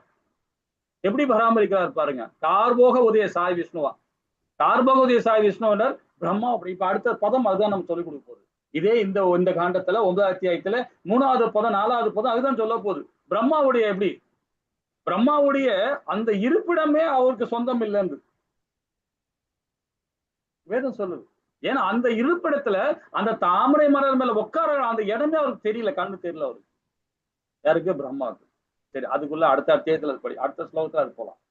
இந்த இடத்துல பகரங்க சக்தி, யோகமாயா சக்தி. யோகமாயா சக்தியில 3 பிரிவு பிரிக்கிறார். இப்ப அலாதினின்னு பார்த்தோம், ஆந்தனி பார்த்தோம், சம்வித் பார்த்தோம். இது 3 சக்தி யோகமாயா சக்தியில. அதே மாதிரி மாயால் கவரப்பட்டுள்ள பகரங்க சக்தி ஒண்ணு இருக்கு இல்லையா? பகரங்க சக்தி எத்தனை மாய எத்தனை பிரிவா பிரிக்கிறாங்க? ஞாபகம் இருக்குன்னு நினைக்கிறேன். இப்போ மாயா இருக்கு. இப்போ யோக மாயா சக்தியில 3 விதமான சக்தி நம்ம இப்ப தெரிஞ்சுக்கிட்டோம். அதே வந்து இந்த பகரங்க சக்தி, பகவானுடைய வெளிப்புற சக்தி, இந்த மாயில வந்து முதல்ல 2, அந்த 2ல வந்து பாத்தீங்கன்னா அதுல இருந்து 3 பிரியும். அது ஏன் சொல்ல வரும்னு பாத்தீங்கன்னா, இப்ப ஒண்ணு இல்ல, ஒரு உதாரணம் பாருங்கன்னா, இப்ப என்னுடைய ராசி, இப்ப நம்ம என்ன பண்றோம், ஒரு எனக்கு எப்படி என்னுடைய ராசி எப்படி இருக்கு, லக்னம் எப்படி இருக்கு, என்னோட இது எப்படி இருக்கு அப்படின்னு நம்ம ஜாதகம் பார்க்க போறோம். அப்ப ஜாதகம் பார்க்கும்போது பாத்தீங்கன்னா ராசி கட்டம் நவம்ச கட்டம் போட்டு சொல்லுவான், ஜோசியர் சொல்லுவார். அது ஒரு கலை, அது ஒரு தத்துவம். சோ அதை தெரிஞ்சுக்கிறோம். இதுக்கு அப்புறமா வந்து பாத்தீங்கன்னா இன்னும் ஆழ்ந்து சிந்திக்கணும்னா பாவம் போடணும், பாவகட்டம் போடணும். பாவகட்டம் போட்டா மட்டும் பார்த்தோம்னா நவம்சம், பாவ நவம்சம் போடணும். அது போட்டா போதுமா? ஓரை போடணும். இது மாதிரி ஒரு கட்டமா இருக்கு, 57 கட்டம் போடணும். அது போலத்தான் ஸ்ரீமத் பாகவதம் அப்படிதான். அதே மாதிரி மாயன் பாத்தீங்கன்னா நம்ம புத்தாம்பதியமா படிச்சுட்டு போவோம். மாயனா என்ன? சத்துவகுணம், ரசகுணம், தமோ குணம், ஜட இயற்கை அப்படின்னு படிச்சுட்டு போயிடுவோம். அப்ப யோகமாயா சக்தின்னா என்ன? இதுதான் அப்படின்னு படிச்சுட்டு போயிடுவோம். ஆனா அந்த சக்தியோட அர்த்தம் என்ன அப்படின்னு படிக்கிறது தான் அடுத்தடுத்த லெவல் நம்ம போறோம். இப்ப எல்லாமே பாத்தீங்கன்னா நம்ம என்ன பண்ணிட்டு இருக்கோம், பக்தி சாஸ்திரி முடிச்சுட்டோம், வைபவ் போயிட்டு இருக்கோம். இப்ப அந்த மாதிரி வைபவ் படிக்கும் போது இந்த இது தெரிஞ்சுக்கணும், நம்ம தெரியணும், மறக்க கூடாது இல்லைங்களா? அதுதான் இப்ப இந்த மாயால கவரப்பட்டது என்ன சொல்றோம், அந்த மாய என்ன சொல்லப்படும்? 2 விதமான செயல்பாடு. அது என்ன சொல்லுவோம் நம்ம? அந்த மாய ஜீவமாயா, குணமாயா. இப்ப ஜீவமாயா நம்மள என்ன செய்யுது? அறிவை மறைக்கிறது. அறிவோல் அறிவோல் நம்முடைய அறிவு ஞானத்தை மறைக்குது. அந்த அறிவு ஞானத்தை மறைக்கிறதுலே அதுல 2 பிரிவு இருக்கு. இது ஜீவமாயாலேயே. அதே மாதிரி குணமாயா இருக்கு பாருங்க. குணமாயில 3 பிரிவு இருக்கு. அந்த நுணுக்கம் மட்டும், அந்த விஞ்ஞானத்தை மட்டும், அந்த ஃபார்முலா மட்டும் நம்ம தெரிஞ்சுக்கிட்டா போதும். அப்ப யார்கிட்ட எப்படி பேசணுன்றது ஆட்டோமேட்டிக்கா நம்ம மைண்ட் வந்துடும். இவர்கிட்ட பேசுறோமா, ஆஹா இவரு சுத்தமா மாயத்தால கட்டுண்டு இருக்காருயா, இவர்கிட்ட பேசினா நமக்கு நம்ம புத்தி பௌதிகம் போயிடும், வேணாம் அப்படின்னு விலகி போயிட்டே இருக்கும். அங்கிருந்து ஐயா சாமி என்னை விட்டுடு அப்படின்னு கிளம்பி போயிட்டே இருக்கும். அந்த இம்பார்ட்டன்ட் குணமாயாவோட செயல் என்ன மாதாஜி பிரபுஜி? நம்ம குணங்கள் இருக்கு இல்லையா, நம்ம குணங்கள், நம்ம குணம், நம்ம என்ன நம்ம செயல்படுத்துறோமோ, என்ன செயல்ல ஒரு குணம் இருக்கு, நம்முடைய மனதுல ஒரு குணம் இருக்கு, புத்தியில ஒரு குணம் இருக்கு. 3 குணம் வரும். திருமுத்திக்கான்னு சொல்லுவாங்க. அதை 3ஆ பிரிக்கிறது. அது அந்த 3ஆ பிரிக்கும் போது செயல்ல நம்ம என்ன செய்யறோமோ, ஒருத்தர் பாத்தீங்கன்னா மனதால ஒண்ணு நினைப்பார், அது புத்தியால ஒண்ணு நினைப்பார், மனதால ஒண்ணு நினைப்பார், செயலால ஒண்ணு செய்வார். 3மே பூர்ணமே இருக்காது. அதுதான் அந்த குணமாயா. கடமுடன் இழுத்துன்னு போயினே இருக்கும். அதாவது வெளி தோற்றம் பாத்தீங்கன்னா ரொம்ப ஒரு பயபக்தியோட ஒரு நல்ல பக்தரா தெரிவார். ஆனா உள்ளுக்குள்ள புத்தி பாருங்க வேற மாதிரி இருக்கும், மனது வேற மாதிரி இருக்கும், செயல் வேற மாதிரி இருக்கும். அதான் திருமுத்திக்கான்னு சொல்லுவாங்க. அதை 3 விதமா பிரிப்பாங்க. இதெல்லாம் யாரு தெரியுங்களா? மித்தியாசாரன்னு சொல்லுவாங்க. போலி மனிதர்கள். உள்ளுக்குள்ள ஒண்ணு இருக்கும், வெளியே ஒண்ணு இருக்கும். இந்த 3 விதமான செயல்பாடு. இந்த மாய நுணுக்கம் எல்லாம் நான் படிக்கணும். அதான் ஒரு மாய ஒரு புக்கு ஒண்ணு கொடுத்துருக்கு. அது நம்ம கிளாஸ்ல 3வது லெவல்ல அந்த கிளாஸ் எடுத்துட்டு இருக்கோம். ரொம்ப அற்புதமான புக்கு அது. அது அந்த கிடைக்க புக்கு பேர் மாட்டேங்குது. என்ன பிரபுஜி? மாயா. பேரே மாதாஜி, மாயாவா பிரபுஜி? பேரே மாயா. பிரபுஜி அந்த ஓ, புக்கு ஃபுல் நேம் என்னமா பிரபுஜி? என்ன மாதாஜி? அந்த அதுதான் நான் புக்கு கேட்டிருக்கேன். மாயா. மாயா, வெறும் மாயா. வெறும் மாயா. இதோ பாருங்க, ஓஹோ. தெரியுதுங்களா? தமிழ்ல இருக்கா பிரபுஜி? தமிழ் தான் இருக்கு. நான் வாங்கணும். நானு இப்ப உஷா மாதாஜி வாங்கணும், புஷ்பா மாதாஜி வாங்கினாங்க, எல்லாம் வாங்கி கொடுத்தோம் அன்னைக்கு நம்ம ஒரு வாட்டி சென்னையில வரும்போது ஃபர்ஸ்ட் மீட் பண்ணும்போது நம்ம இஸ்கான் கோவில்ல. ஆனா அந்த புக் இப்ப கிடைக்க மாட்டேங்குது. நானும் 50 புக்கு வேணும்னு சொல்லிட்டு ஆர்டர் கொடுத்துருக்கேன், கிடைக்க மாட்டேங்குது. ஆனா இங்கிலீஷ்ல கிடைக்கும், தமிழ்ல கிடைக்க மாட்டேங்குது. ஐயோ, சொல்லுங்க பிரபுஜி, ட்ரை வாங்கி பண்ணிட்டு கொடுங்க இருக்கேன். பிரபுஜி. வந்துச்சுன்னா கண்டிப்பா வாங்கி தரேன். அதுதான் ரொம்ப அழகா எழுதியிருக்கிறார் நம்மளுடைய ஆச்சாரி. பாத்தீங்கன்னா பக்தி புருஷோத்தம சுவாமி ரொம்ப அழகா அற்புதமா ஸ்ரீல பிரபுபாதா கிட்ட தீட்சை வாங்கினவர். ரொம்ப அற்புதமா அந்த புக் எழுதியிருக்கிறார். ஏன்னா அந்த யார் பகரங்க பிரபுஜி பேர் சொல்லுங்க பிரபுஜி, அந்த ஆத்தர் பேரு. மாயா. பக்தி மாயா. புருஷோத்தம சுவாமி. ஆத்தர் ஆத்தர் சொல்லுங்க பிரபுஜி. ஆமா, கரெக்ட். அது என்னன்னா, இந்த நம்ம யோகமாயா சக்தியில வந்து நம்ம நிறைய விஷயம் தெரிஞ்சுக்கிட்டோம். இப்ப 3 ஸ்ரீமத் பாகவத்துல சொல்லப்பட்டிருக்காங்க. ஆனா இந்த இயற்கை, இந்த பிரகிருதி, இந்த பகிரங்க சக்தி, இத பத்தி ஸ்ரீமத் பாகவத்துல ஒரு காண்டத்துல தான் சொல்லியிருக்கிறார். இதுல 8ஆம் காண்டத்துல மட்டும் தான் சொல்லியிருக்கிறார். தெளிவா அது வந்து ரொம்ப இதா கொடுக்கல. ஆனா நம்மளுடைய ஆச்சாரிகள் வந்து உபநேசங்கள் மூலியமா எடுத்து இந்த புக்ல எழுதியிருக்காங்க. ரொம்ப அற்புதமா இருக்கும். சைத்தன்ய சரிதாமலி எடுத்திருக்காரு. அதே மாதிரி பத்ம புராணத்துல எடுத்திருக்கிறாரு. எல்லா புராணங்களையும் எடுத்து ரொம்ப அழகா அந்த புக்ல எழுதிருக்காரு. சோ எதுக்கு சொல்ல வரேன்னா, நம்மளுடைய செயல் எப்படிப்பட்ட செயல் நம்ம செய்யறோம் அப்படின்னு. சில பேர் மனதால செய்வாங்க, சிலர் புத்தியால செய்வாங்க, சிலதால உடலால செய்வாங்க. அப்போ அந்த மாதிரி ஒன்னொன்னும் ஒரு மாற்றம் இருக்கும்போது பாத்தீங்கன்னா அப்பதான் ஆன்மீகமே கிடையாது. அதான் நம்ம எப்படி இருக்கணும் பாருங்க. ரிஷிப தேவர் மாதிரி நம்ம வாழணும். 50 வயசான பிறகு ரிஷிப தேவர் மாதிரி வாழணும். வீட்டுக்குள்ளேயே இருக்கலாம், தப்பே இல்லை. வீட்டுக்குள்ளேயே இருக்கலாம். அவரு போனாரு காட்டு வழியா போனா நம்ம போக முடியுமா? வீட்டுல இருக்கணும். ஆனா எப்படி இருக்கணும்? பித்து படிச்ச மாதிரி இருக்கணும். சைலண்டா இருக்கணும். யார்கிட்டயும் மௌனம் இருக்கணும். இதுதான் ஆத்ம தத்துவத்தை புரிஞ்சுக்க முடியும். அப்பதான் இந்த இந்த மாயால நம்ம வசப்பட மாட்டோம். மாயத்தால வசப்பட மாட்டோம் இல்லைங்களா? ஹரே கிருஷ்ணா. அப்ப நான் என்ற அகந்தை நமக்கு வராது. நான் என்ற அகந்தையை நம்ம எங்க வரும்? நான், எனது அப்படின்ற தன்மையே வராது. அதுக்கு ஒரு சின்ன விளக்கம் பார்க்கலாமே. என்ன விளக்கம்னு பாத்தீங்கன்னா, இது கோனா அந்த இதுல வந்து கொடுப்பாங்க. அதாவது பாத்தீங்கன்னா உபநேஷன்ல கோனா உபநேஷம் நினைக்கிறேன், கரெக்டா ஞாபகம் இருக்காது. அந்த உபநேஷன்ல நான் படிச்சேன். அதுல ஒரு குறிப்பு எடுத்து வச்சிருக்கிறேன். அதுல என்னன்னு பாத்தீங்கன்னா, தேவர்களுக்கும் அசுரர்களுக்கும் வந்து பாத்தீங்கன்னா சண்டை நடக்குது. ஒரு வார், அதாவது அவங்களுக்குள்ள ஒரு சண்டை போட்டுக்கிறாங்க. அந்த சண்டை போட்டதுல தேவர்கள் ஜெயிச்சிடுறாங்க, அசுரர்கள் தோத்துடுறாங்க. இதுல இந்திர பகவான், அப்புறம் வந்து சூரிய பகவான், வர்ண பகவான், அக்னி பகவான், இவங்க எல்லாம் ஒரே கொண்டாடுறாங்க. நம்ம ஜெயிச்சிட்டோம் இல்லையா, நம்ம ஏதாவது ஒரு பார்ட்டி மாதிரி கொண்டாடுவோம் அப்படின்னு சொல்லிட்டு ஒரு தலைவர் என்ன சொல்றாரு, இந்திரன் என்ன சொல்றாரு, கொண்டாடுவோம் அப்படின்னு. சரி, உடனே ஒரு யாகம் ஒண்ணு வைக்குவோம், ஒரு யாகம் ஏற்றுவோம், ரெடி பண்ணுவோம் சொல்லிட்டு ஒரு யாகத்தை உருவாக்குறாங்க. அந்த யாகத்தை உருவாக்கின பிறகு, அந்த யோகத்துல கலந்துருக்க பிறகு அக்னி பகவான் சொல்றார், என்னாலதான் வந்து இந்த வார் ஜெயிச்சேன், இந்த தோக்கம் முடிஞ்சது. வாயு பகவான் சொல்றார், என்னால முடிஞ்சதுன்றார். இந்திர பகவான் அவரு சொல்றார், சூரிய பகவான் அவருடைய கோணத்துல சொல்றார். எல்லா தேவரும் ஒரு கோணத்துல நான் என்ற அகந்தையோடு எல்லாம் சொல்லிட்டு இருக்கிறாங்க. அப்ப அந்த இடத்துல யாஷன் சொல்லிட்டு ஒரு ரிஷி வர்றார். யாஷன் அவர் வந்து இவங்களை பாக்குறார், பார்த்துட்டு சிரிக்கிறார். யாஷன் சிரிச்ச உடனே இவரு இந்திரன் கேட்கிறாரு, யாரு நீ இங்க வந்து சிரிக்கிற அப்படின்னு கேட்கிறாரு. அப்போ உடனே அந்த யாசன் சொல்றாரு, நீ கிட்ட வா அப்படின்றாரு. யார்? இந்திரனை கூப்பிடுறாரு. என்னடா இது, நான் ஒரு இந்திரன், இந்திர லோகத்துல வந்து என்ன வந்து இங்க வான்னு கூப்பிடுறானே இவன். அக்னி போய் என்னன்னு கேளு. அக்னி பகவான் அனுப்புறாரு. அக்னி பகவான கிட்ட போய் கேட்கிறார், யாரு நீ அப்படின்னு கேட்கிறாரு. நான் யாரா இருக்கட்டும், நீ யாரு முதல்ல அப்படின்னு யாசன் கேட்கிறார். நான் நெருப்புக்கு அதிபதி, அக்னி பகவான், அக்னி நான் அப்படின்றாரு. அக்னியா? சரி, ஒரு புல்லு இருக்கு, இந்த புல்லை எரிச்சு காட்டேன் அப்படின்றாரு. அந்த புல்லை பார்த்த உடனே, சி எவ்வளவு பெரிய விஷயம் நான் சாதனை எல்லாம் பண்ணியிருக்கிறேன், அசுரம் எல்லாம் ஓட விட்டுருக்கேன், அப்படிலாம் பண்ணியிருக்கேன். ஒரு சாதாரண புல்லு இது என்னால எரிக்க முடியாதா பார் அப்படின்னு சொல்லிட்டு பண்றாரு. அவருடைய சக்தியை முழு சக்தியும் காட்டுறாரு அவர்கிட்ட. ஒன்னும் பலிக்கல. அந்த புல்லு ஒண்ணுமே எரியாம அப்படியே கிடக்கு. அப்படியே தகைச்சு போய் நிக்கிறாரு. உடனே வாயு வராரு. டேய் நீ தள்ளுறா, நான் பாத்துக்கிறேன். அப்படி என்ன என்ன பண்ண சொல்லு அப்படின்னா, சரி நீ வாயு பகவான் தானே, காற்று தானே நீ, சரி ஓகே, அந்த அந்த புல்ல வந்து பறக்க விடு பார்ப்போம் அப்படின்ற. வியாசன் சொன்ன உடனே அவர் என்ன பண்றாரு, நான் பண்றேன் அப்படின்னு சொல்லிட்டு பறக்க விடுற பாக்குறாரு. என்னென்னமோ அவருடைய பலம் பொருந்தி இப்ப எல்லாத்தையும் செய்யறாரு. அடிக்கிறாரு காத்து, அப்படி இப்படி அடிச்சு பாக்குறாரு, என்னென்னமோ பண்ணி பாக்குறாரு. அப்பவும் அந்த புல்லு பறக்கல. உடனே இவர் பாக்குறாரு, யாரு, இந்திரன்.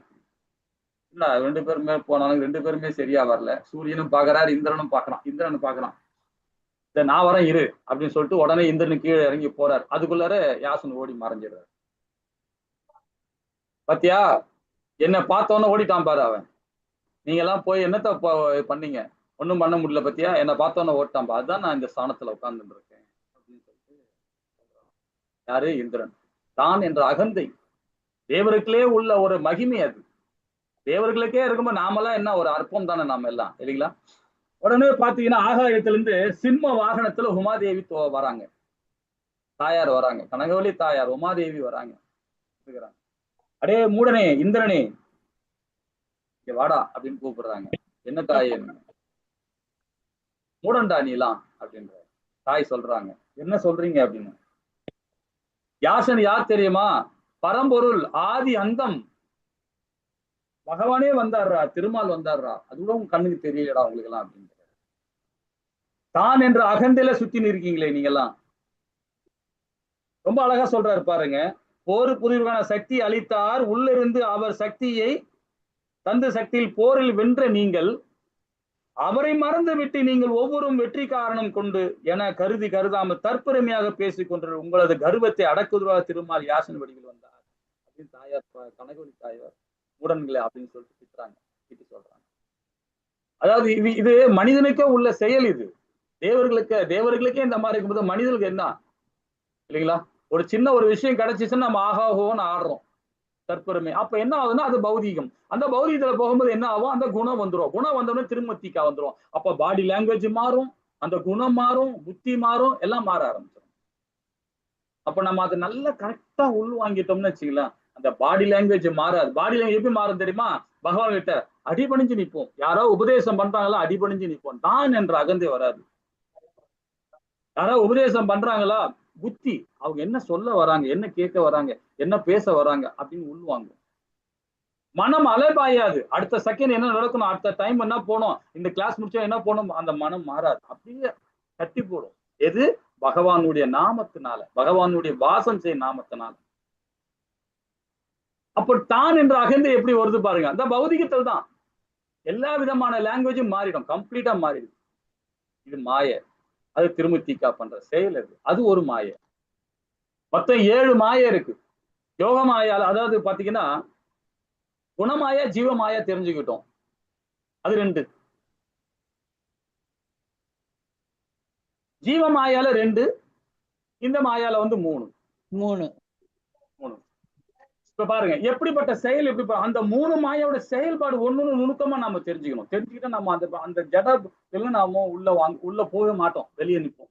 ஆஹா இது வேணாடா, இந்த செயல் வேணாடா, இந்த புத்தி நமக்கு வேணாடா, இந்த மனம் நமக்கு வேணாடா, இந்த செயல் வேண்டாம், இந்த உடலே வேணாடா அப்படின்றோம். நாம இல்லடா நினைப்போம், இல்லைங்களா? அப்ப இந்த இடத்துல பாருங்க, ஒண்ணு அர்ஜுனன் இவன் சொல்றான், யாரு, அர்ஜுனன் இல்ல, இந்திரன் சொல்றான், என்னை கண்டதும் ஏன் அஞ்சி ஓடினார் அவர் அப்படின்னு கேட்கறான். தாயார் கிட்ட கேட்கறான். அதுக்கு அவர் சொல்றாரு, அந்த அம்மா சொல்லுது, தாயார் சொல்றாங்க, அவர் அஞ்சி ஓடவில்லை, தேவர்களுக்கெல்லாம் நீ தலைவன், உனது தொண்டர்களை மற்ற தேவர்களை உன்னை அவமானப்படுத்தி விட்டால் நாளை அவர்கள் உன்னை தலைவனாக மதிக்க மாட்டார்கள் அல்லவா? அந்த அவநிலை உனக்கு ஏற்படாமல் நான் அவர் உன்னை அவமானப்படுத்தி விட்டார் என்று நீ கூறுவாய், அதனால்தான் உன்னை அவர் பார்க்காம ஓடிட்டாரு. ரொம்ப அற்புதமா தாயார் சொல்றாங்க. அப்பதான் அவருக்கு உணர்றார், யாரு, இந்திரன். ஆஹா, நம்ம பண்ண தப்பு, என்ன மாதிரி தப்பு நம்ம பண்ணிருக்கோம் அப்படின்னு. இது எங்க தேவர்கள் உள்ள பண்பு. இதே ஒரு இடத்துல பாருங்க, ராமாயணத்துல ஒரு சம்பவம் நடந்தது. ராமாயணத்துல என்ன சம்பவம் பாத்தீங்கன்னா, உங்க எல்லாருக்கும் தெரியும், வாலி சுக்கிரன் தெரியும், 2 பேருமே அண்ணன் தம்பிங்க. ஒரு ட்ரிப் என்ன பண்றாங்க, வாலி வந்து ஒரு அசுரன் கூட சண்டை போட்டு இருக்கான். அசுரன் கூட ஒரு ஒரு யுத்தம் நடந்துட்டு இருக்கு. அப்ப யுத்தம் நடக்கும்போது பாத்தீங்கன்னா, ஒரு குகைக்குள்ள நடக்குது, சண்டை நடக்குது. அது மாயாவின்னு ஒரு ஒரு மாயாவி, அந்த அவங்க கூட சண்டை நடந்துருக்குது குகைக்குள்ளார.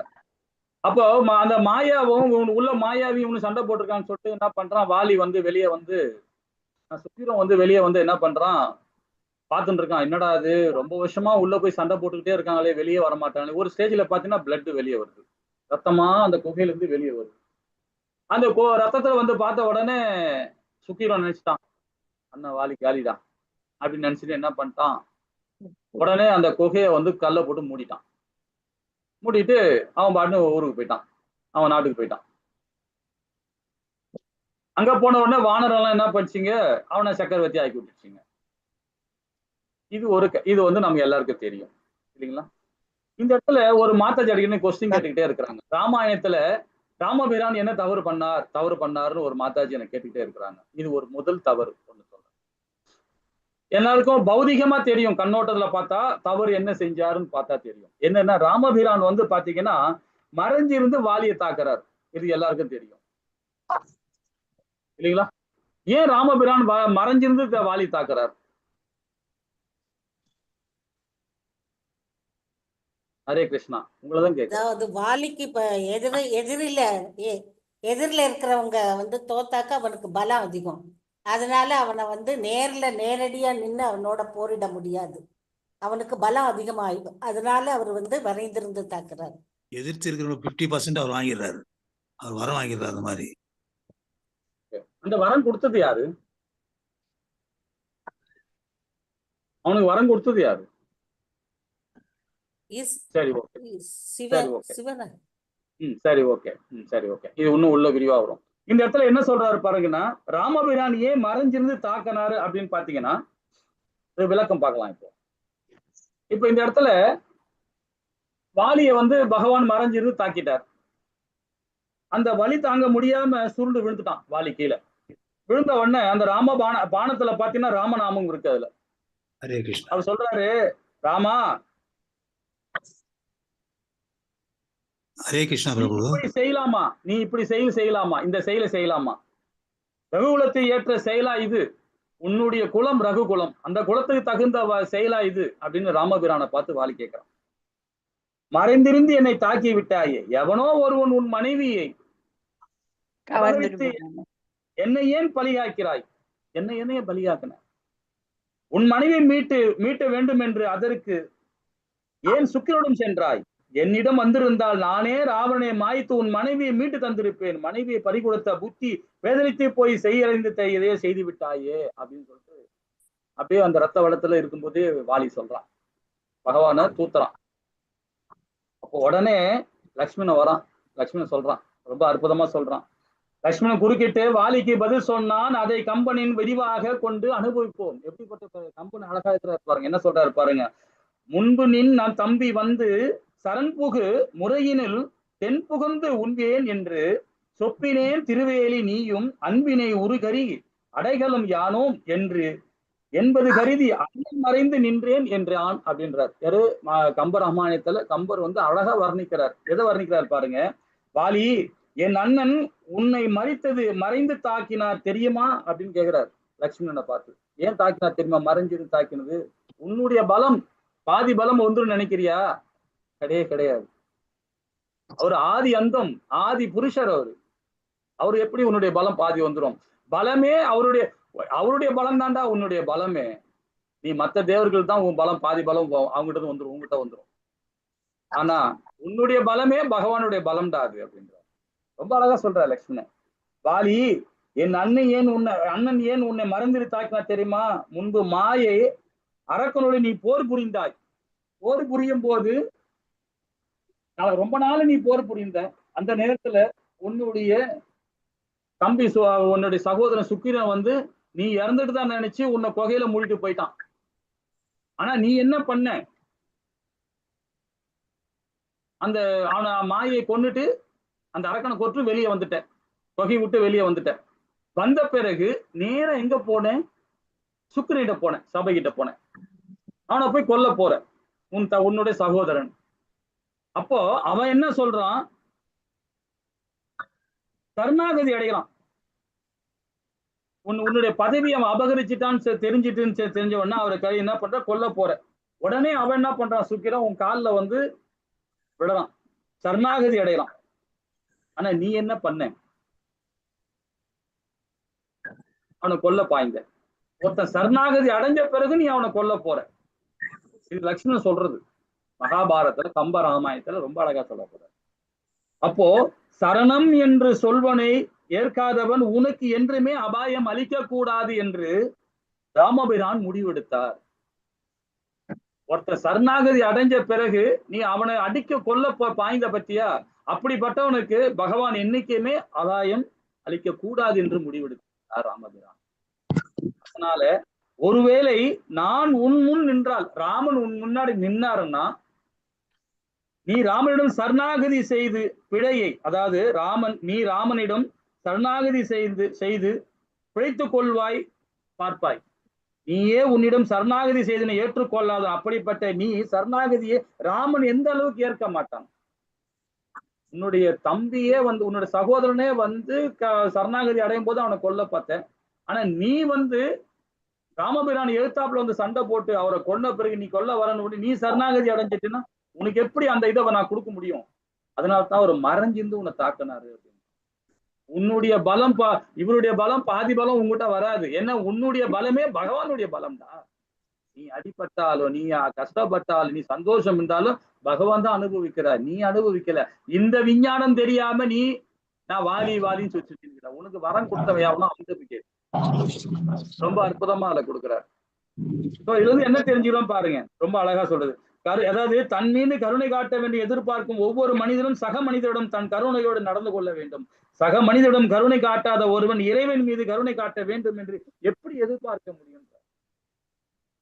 இப்ப நம்ம எல்லாமே ஒரு டீமா இருக்கிறோம், ஒரு பகவத் பக்தரா இருக்கும். ஒருத்தர் மேல ஒருத்தர் பொறாம இருக்கக்கூடாது, ஒருத்தர் மேல நம்பிக்கை இருக்கணும். பகவத்கீதை அதானே சொல்லுது, பொறாம இருக்கக்கூடாது, நம்பிக்கை இருக்கணும்னு சொல்லுது. ஒரு பதமும் நம்ம அதான் சொல்லிக்கிறோம். அந்த மாதிரி நாம செயல்படணும் அப்படின்றத ரொம்ப அழகா வந்து லட்சுமணன் வந்து அந்த வாலிகிட்ட வந்து அது சொல்றாரு. அதனால்தான் அவர் மறைஞ்சிருந்து உன்னை தாக்கினார். உன்னை எழுத்தாப்புல தாக்கிட்டா பகவானுடைய பவர்லாம் உனக்கு வந்து நினைக்கிறது. அப்போ இந்த பஜரங்க சக்தி கொஞ்சம் மியூட் பண்ணீங்களே மாதாஜி. ஜெய கிருஷ்ணா. அப்போ இந்த பகரங்க சக்தியை பத்தி நம்ம ஓரளவு தெரிஞ்சிட்டோம். அதே மாதிரி யோகமாயா சக்தின்றது ஓரளவு தெரிஞ்சுக்கிட்டோம் இல்லைங்களா? இன்னும் தெளிவா படிக்கணும்னா இன்னும் ஆழ்ந்து சிந்திச்சு படிப்போம். ஹரே கிருஷ்ணா. 3வது பதம் என்ன சொல்லுது பாப்போமா? ஹரே கிருஷ்ணா மாதாஜி. சின்ன இது பிரபுஜி, 7 மாயைகள் சொன்னீங்கல்ல பிரபுஜி? ஆமா மாதாஜி. அதுல 2 ஜீவமாத்தா குணமாயா ஜெயமாயா, மீதி அப்படி இல்ல. 2 குணமாயா 2 ஜீவமாயா சொன்னல, அந்த குணமாயா ஜீவமாயா விட்டுடுங்க, அது 2 விட்டுடுங்க. முக்கியமா அது பின்னாடி வச்சுப்போம்.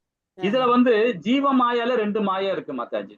ஜீவமாயால நான் அது வந்து அந்த புக்ல இருந்து நான் பாட்டுல போட்டு தரேன் இருங்க. இந்த குணமாயா சொல்றதுல வந்து திருமத்திக்கான 3 இருக்கு. இருங்க இது 3 இருக்கு. ஜீவமாயால வந்து 2 இருக்கு. இதே மாதிரி ஜீவமாயா குணமாயா இந்த 7 மாயாவும் சேர்ந்துதான் வந்து நம்ம வந்து தெரிஞ்சுக்கணும். இப்போ பொத்தாமதிப்பா நம்ம சொல்லுவோம் யோக மாயா, இது ஜீவமாயா வந்து பாத்தீங்கன்னா நம்மளுடைய புத்தியை வந்து சிதறிக்கும்னு சொல்லுது, புத்தியை மறைக்கும். ஆனா அது எந்த புத்தியை மறைக்கின்றதுதான் வந்து பாத்தீங்கன்னா அது 2 ஒரு மாயா இருக்கு. அந்த 2 மாயா இருக்கு. அந்த மாயம் சொல்றேன் நான். அந்த 2 மாயா வந்து என்ன மறைக்கும்? சில பேர் புத்தியை மறைக்கும்னு பாத்தீங்கன்னா ஆத்ம ஞானத்தை ஒண்ணு மறைக்கும், 2வது வந்து பாத்தீங்கன்னா பௌதிக ஞானத்தையும் மறைக்கும், ஆன்மீக ஞானத்தையும் ஒண்ணு மறைக்கும். இது வந்து இதுல வந்து 2லயே வந்து பாத்தீங்கன்னா நீங்க பௌதிக ஞானத்துக்கு போகணும்னா அப்ப என்ன பண்ணும், குணமாயாக்கு கொண்டு போய் டிரான்ஸ்பர் பண்ணி விடும், அந்த கன்வெர்ட் பண்ணி விடும் அந்த மாயை. இன்னொரு மாயை இருக்கு, அது கூட இருக்கிற இன்னொரு மாயை, அதாவது ஜீவ மாயா இல்லையா? அந்த மாயை என்ன பண்ணும்னா நீங்க ஒரு கண நேரம் பகவானை நினைச்சிட்டீங்கன்னு வச்சுங்களேன், அதுல இருந்து யோகமாயா சக்திக்கு அந்தரங்க சக்திக்கு அமுச்சு விட்டுரும். அதான் துர்கா தாயோட மகிமையே. அதான் ஜீவமாயான்றது புத்தியை மறைக்கும் தான், அது 2 பிரிவு இருக்கு பாத்தீங்களா? அந்த 2 பிரிவு பகவான் சுதந்திரம் கொடுத்திருக்கிறார். நமக்கு எப்படி சுதந்திரம் கொடுத்துறோம் அதே மாதிரி அந்த மாயத்தை கொடுத்திருக்காரு. நீ வந்து கன நேரம் பகவானை நினைச்சா போதும் அந்த மாயத்துல டக்குன்னு வெளியே வந்துடும். நம்ம சில பேர் நம்ம என்ன படிப்போம் மொத்தமா படிக்கும் போது, கீதையில படிக்கும் போது நம்ம என்ன நினைக்கிறோமோ அந்த செயல் நம்ம செய்ய ஆரம்பிச்சிருவோம். நம்ம என்ன நினைக்கிறோமோ அதுக்கு ஏத்த மாதிரி மனது செயல்பட ஆரம்பிச்சிடும். இப்படிதான் நம்ம படிச்சுட்டு இருப்போம். ஆனா வந்து அந்த நுணுக்கம் உள்ள போகும்போது பாத்தீங்கன்னா அது 2 மாயா இருக்கு. அந்த 2 மாயால நம்ம நினைச்சாவே போதும் அந்த மாயை கொண்டு போய் எங்க விடுவான்? நேர அந்தரங்க சேர்த்துல போய் விட்டுறான். அதே திருமூர்த்திக்கா இருக்கா பாத்தீங்களா? அந்த 3 மாயா இவருக்கு இதுல இருக்கு பாருங்க. இது வந்து இந்த சத்துவகுணம், ரசோகுணம், தமோகுணம். அதுல இருந்து அந்த பிரிவு தான் பாத்தீங்கன்னா ஒண்ணா ரொம்ப அழகா விளக்கமா கொடுக்குறாங்க. அந்த புக்குல வாங்கி தரேன், அதை படிங்க. நம்ம அழகமா வந்துரும், சீக்கிரம் வருதுன்னு சொல்லியிருக்காங்க. அந்த புக்கு கிடைச்சுன்னா வாங்கி நான் கொடுக்குறேன், வாங்கி தரேன். அது ஒரு பெரிய கிளாஸ். ஏன்னா இப்ப ரெகுலரா நான் கிளாஸ் எடுத்துட்டு இருக்கோம் அதுக்கு. ஏன்னா இப்ப 3வது லெவல்ல வந்து அந்த புக்கு தான் ஒரு 3 மாசமா நம்ம கிளாஸ் போயிட்டு இருக்கு. அது டைம் இருந்தா வந்து படிங்க, பாருங்க. ஹரே கிருஷ்ணா. ஹரே கிருஷ்ண பிரபுஜி. ஹரே கிருஷ்ணா. பதம் 3. யர்ஹி பாவமகிம் நிஸ்வே பரஸ்மின் கால மாயயோக ரமேத கத சம்மோக ஸ்வக்த ஓதாஸ்தே ததோபயம். மொழிபெயர்ப்பு: ஜீவராசி தனது மகிமை வாய்ந்ததான உண்மையான நிலையில் நிலை பெற்று காலத்திற்கும் ஜட சக்திக்கும் அப்பாற்பட்ட உன்னதத்தை அனுபவிக்க துவங்குகிற உடனேயே நான் எனது என்னும் இரு தப்பான எண்ணங்களை துறந்து பரிபூர்ண ஆத்மாவாக தோற்றமளிக்கிறான். பொருளுரை: நான் மற்றும் எனது என்னும் இரு தப்பு அபிப்பிராயங்களும் இரு பிரிவுகளைச் சேர்ந்த மக்களிடையே உண்மையாக தோற்றமளிக்கின்றன. கீழான நிலையில் எனது என்ற எண்ணம் மேலோங்கியதாக உள்ளது. வாழ்வின் மிருகத்தனமான நிலையில் என்னுடையது என்னும் தப்பான அபிப்பிராயத்தை நாய் பூனைகளுக்கு இடையிலும் கூட காண முடிகிறது. நாய்களும் பூனைகளும் என்னுடையது என்ற ஒரே தப்பு அபிப்பிராயத்தினால் ஒன்றோடொன்று சண்டை போட்டு கொள்கின்றன. தாழ்ந்த நிலையிலுள்ள மனித வாழ்விலும் கூட இது என்னுடைய உடல், இது என்னுடைய வீடு, இது என்னுடைய குடும்பம், இது என்னுடைய ஜாதி, இது என்னுடைய மக்கள், இது என்னுடைய தேசம் என்னும் வடிவங்களில் அதே தப்பு அபிப்பிராயங்கள் மேலோங்கி உள்ளன. மேலும் கற்பனை அறிவு எனப்படும் உயர் நிலையிலும் கூட எனது என்னும் அதே தப்பான அபிப்பிராயம் நான் அல்லது அனைத்தும் நானே என உருமாற்றம் பெறுகிறது. இவ்விரு தப்பு அபிப்பிராயங்களை வெவ்வேறு விதமாக புரிந்து கொள்ளும் பல வகுப்பினர்கள் உள்ளனர். ஆனால் நான் பகவானின் நித்திய தொண்டன் என்ற உணர்வில் ஒருவன் நிலை பெற்றிருக்கும்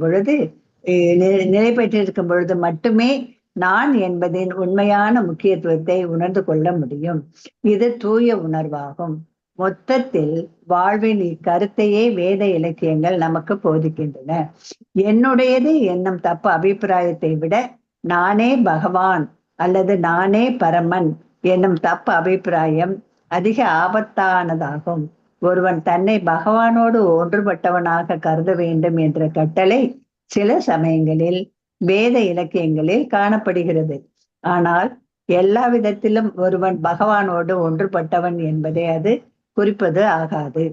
பல விஷயங்களில் ஜீவராசிக்கும் பகவானுக்கும் இடையில் ஒற்றுமை இருப்பதில் சந்தேகமில்லை. ஆனால் முடிவாக ஜீவராசி பகவானுக்கு கீழ்ப்பட்டவனே ஆவான்.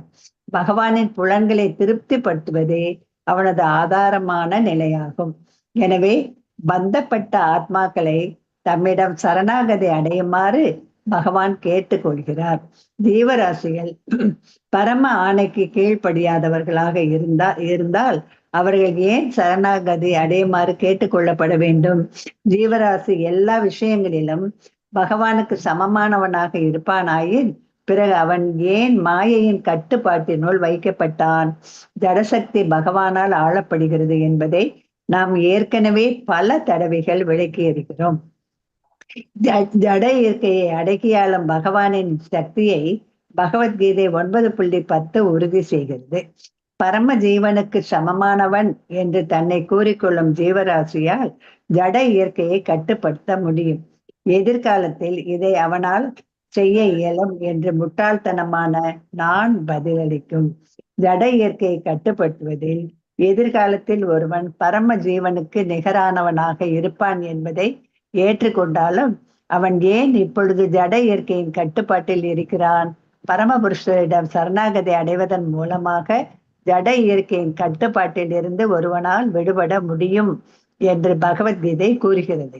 ஆனால் அங்கு சரணாகதி இல்லையெனில் ஜட இயற்கையை ஜீவராசியால் ஒரு பொழுதும் கட்டுப்படுத்தவே முடியாது.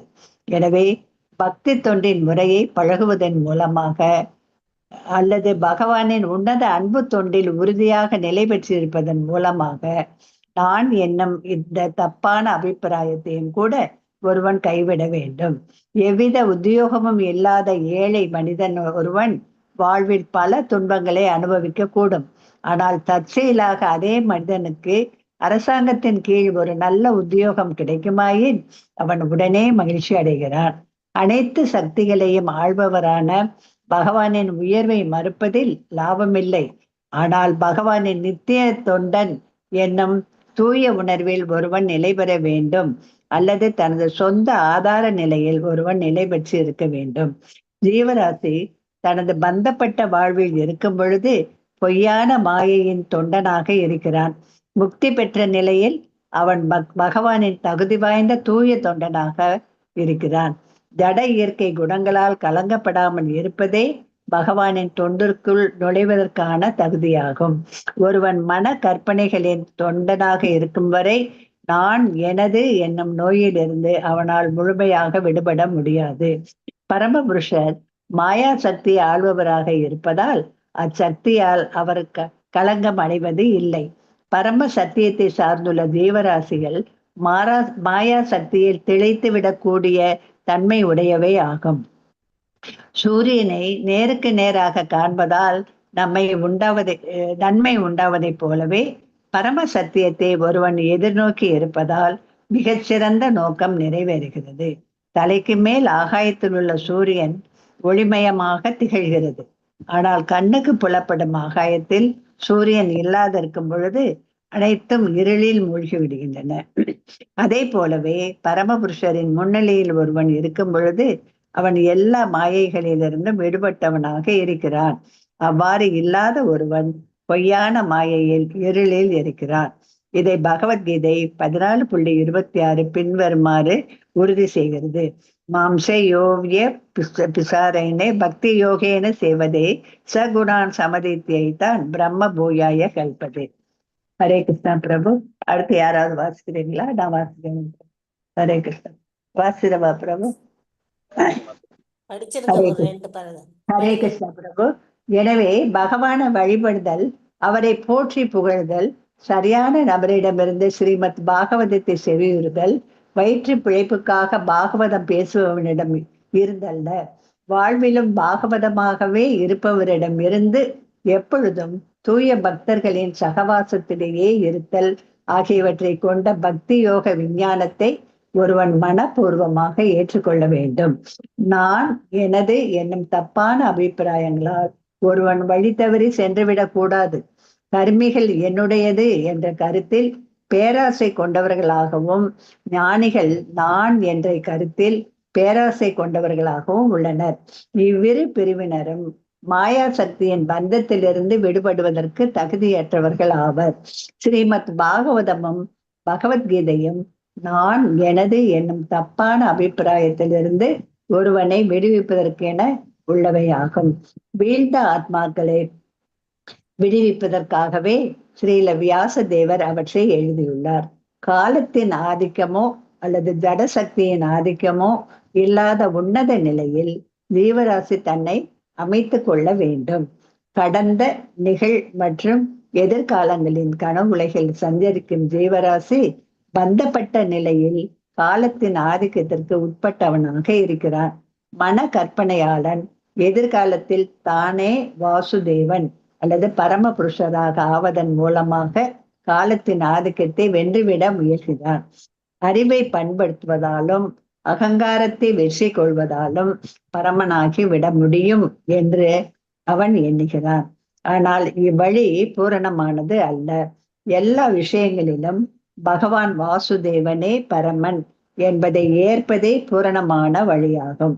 அவரிடம் சரணாகதி அடைவதே அறிவை பக்குவப்படுத்துவதற்குரிய மிகச்சிறந்த பூரணத்துவமாகும். ஏனெனில் அவரே அனைத்திற்கும் மூல காரணமாவார். இத்தகைய எண்ணத்தால் மட்டுமே நான் எனது என்னும் தப்பான அபிப்பிராயங்களை ஒருவனால் துடைத்து ஒழிக்க முடியும். இதை பகவத்கீதையும் ஸ்ரீமத் பாகவதமும் உறுதி செய்கின்றன. ஸ்ரீல வியாச தேவர் தமது ஸ்ரீமத் பாகவதம் என்னும் மிகச்சிறந்த இலக்கியத்தில் பகவத் விஞ்ஞானத்தை, பக்தி யோக முறையையும் ஜீவராசிகளுக்காகவே குறிப்பாக வழங்கியுள்ளார். ஆகவே பந்தப்பட்ட ஆத்மா இப்பெரும் விஞ்ஞானத்தை முழுமையாக பயன்படுத்தி கொள்ள வேண்டும். ஹரே கிருஷ்ணா பிரபுஜி. தேங்க்யூ. ஹரே கிருஷ்ணா பிரபுஜி. ஹரே கிருஷ்ணா. ஹரே கிருஷ்ணா. இல்ல பிரபுபாதா ரொம்ப அற்புதமா இதுல கொடுத்துருக்காரு இல்லைங்களா? அதாவது எப்படி நம்ம வாழ்க்கையை எப்படி வாழணும், என்ன மாதிரி நம்ம எந்த மாதிரி ஜீவராசி எந்த மாதிரி நம்ம செயல்படணும், அந்த மகிமையை பத்தி ரொம்ப அழகா நமக்கு சில பிரபுபாதா இந்த இதுல நான் என்னும் மகதே. இப்ப நான் என்றது பாத்தீங்கன்னா நிறைய இடத்துல பௌதிக தன்மையில இருக்கும்போது நாம பந்தப்படுறோம். அதே ஆன்மீக தன்மை நான் என்னும் போது நான் இன்னைக்கு பகவானுக்கு நெய்வேத்தியம் சரியாவே பண்ணல, நான் இந்த இன்னைக்கு நெய்வேத்தியம் பண்றதுல சரியா பண்ணல, இன்னைக்கு பகவானுக்கு சரியா அலங்காரம் பண்ணல நானு அப்படின்னு சொல்லும் போது பாத்தீங்கன்னா அது பந்தப்படாது. ஏன்னா பகவானுடைய சேவை அது இல்லைங்களா? அந்த இடத்துலதான் அந்த பகரங்க சக்தி விலகி போகுது, அந்த மாயை விலகி போறா. ஏன்னா பகவானுக்கு செய்யற தொண்டுனால அப்ப நான் என்ற அகந்தை வரக்கூடாதுன்னு சொல்லுது. ஆனா அதே ஆன்மீகத்துல வரும்போது இன்னைக்கு நான் இதை செய்யாம முட்டனே அப்படின்னு சொல்லும் போது பாத்தீங்கன்னா அது புனிதம் அடையுது. எப்படி இருக்கு பாருங்க. அப்போ அந்த பௌதிக தன்மை, நம்ம எல்லாம் கருமிகள் தான் நம்ம எல்லாருமே இல்லைங்களா? கருமியா இருக்கிறவங்க நான் என்றது அசால்ட்டா வந்துடும், நமக்கு சாதாரணமா வந்துடும், இயல்பா வந்துடும். அதே பாத்தீங்கன்னா தெய்வத்துக்கிட்ட பகவானுக்கிட்ட நம்ம தொண்டு பண்ணும்போது நான் இன்னைக்கு கோவில்ல போய் சரியா சுத்தம் பண்ணல, நான் கோவில்ல பகவானுக்கு நெய்வேத்தியம் பண்றது சரியா பண்ணல, நான் பிரசாதம் சரியா பண்ணல, அப்படி அந்த நான் சொல்றோம் பாருங்களா, அது எப்படி எங்க வரும்? அது பௌதிக தன்மையில தான் வரும். ஆனா அது பாத்தீங்கன்னா அந்த மாதிரி பகவானுடைய மையப்படுத்தி செயல்படும் போது அந்த நான் என்ற அந்த அகம்பாவம், அந்த பாவம் பகவானே அதை நம்ம சுத்தப்படுத்துற.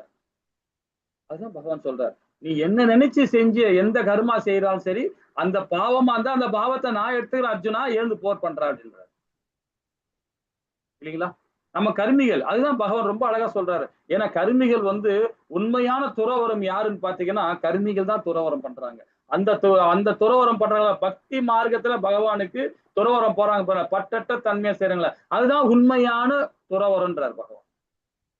களங்கமற்ற பக்தி கொடுத்து அவன் துறவரம் போறான் பாருங்க, அதுதான் உண்மையான துறவு.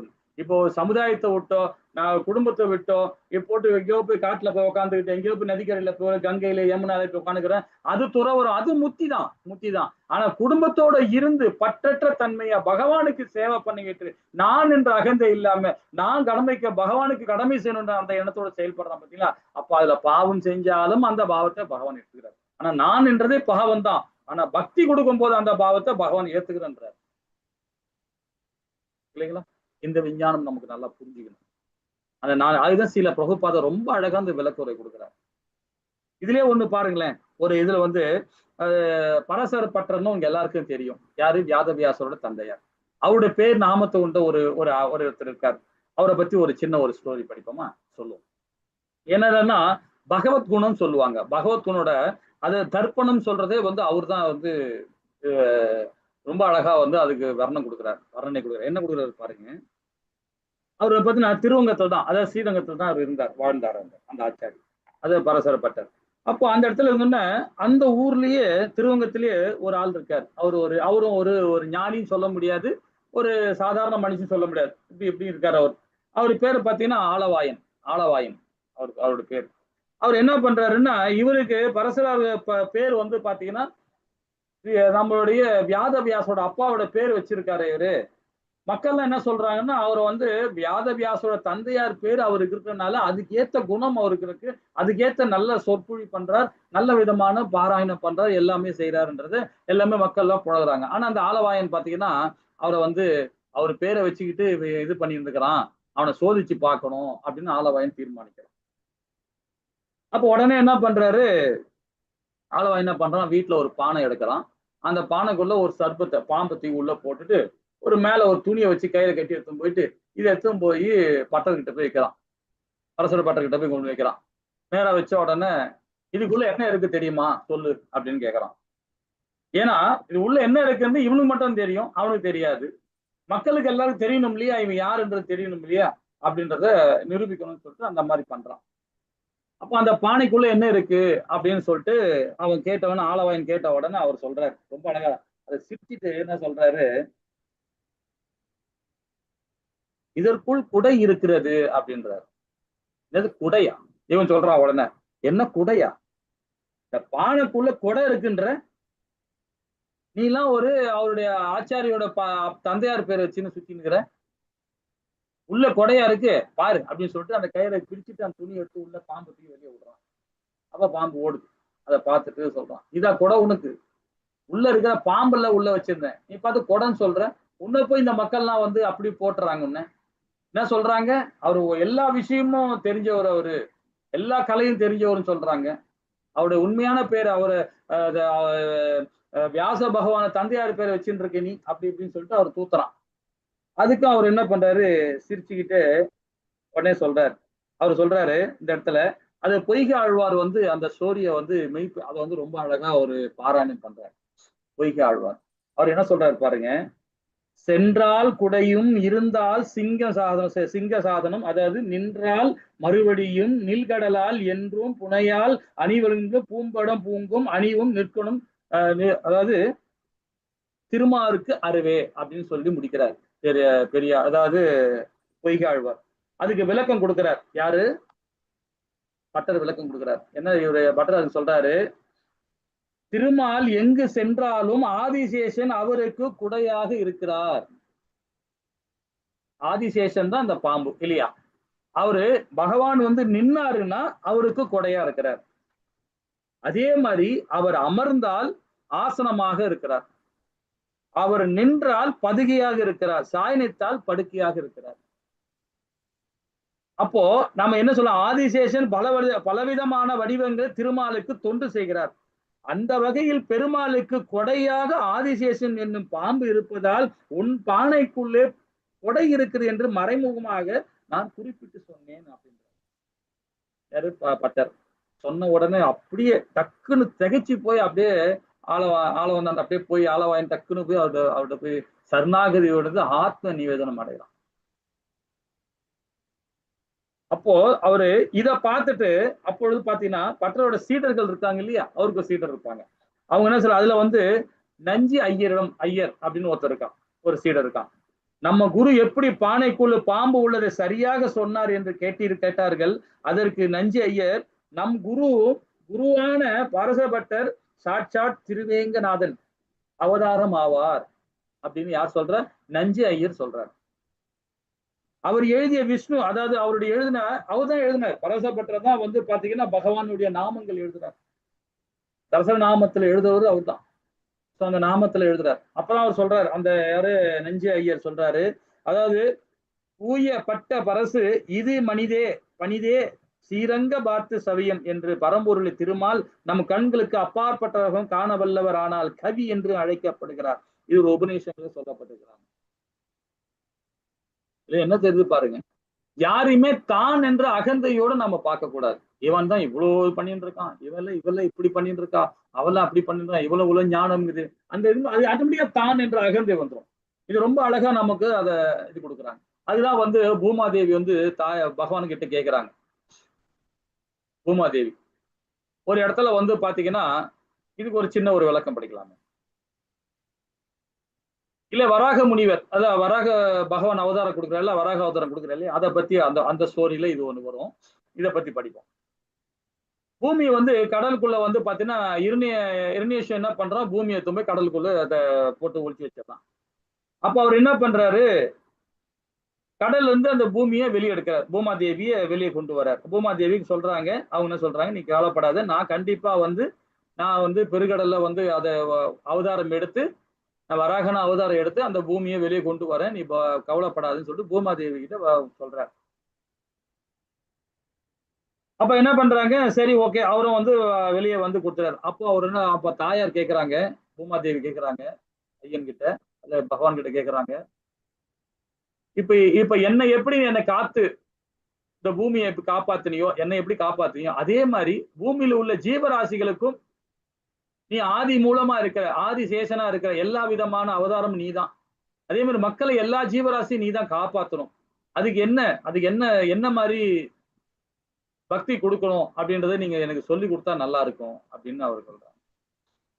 அப்ப அவர் பகவான் சொல்றார், என் பக்தர்கள் இளமை காலத்தில் நல்ல மலர்களையும் பூமாலையும் எனது நாமங்களையும் பாமாலை தொடுத்து எனக்கு சமர்ப்பித்தால் முதுமை காலத்தில் அவர்கள் என்னை மறந்தாலும் நான் அவர்களை மறவாமல் காத்து பிறவி பெருங்கடலில் மீட்டெடுப்பேன் என்றார் பகவான்.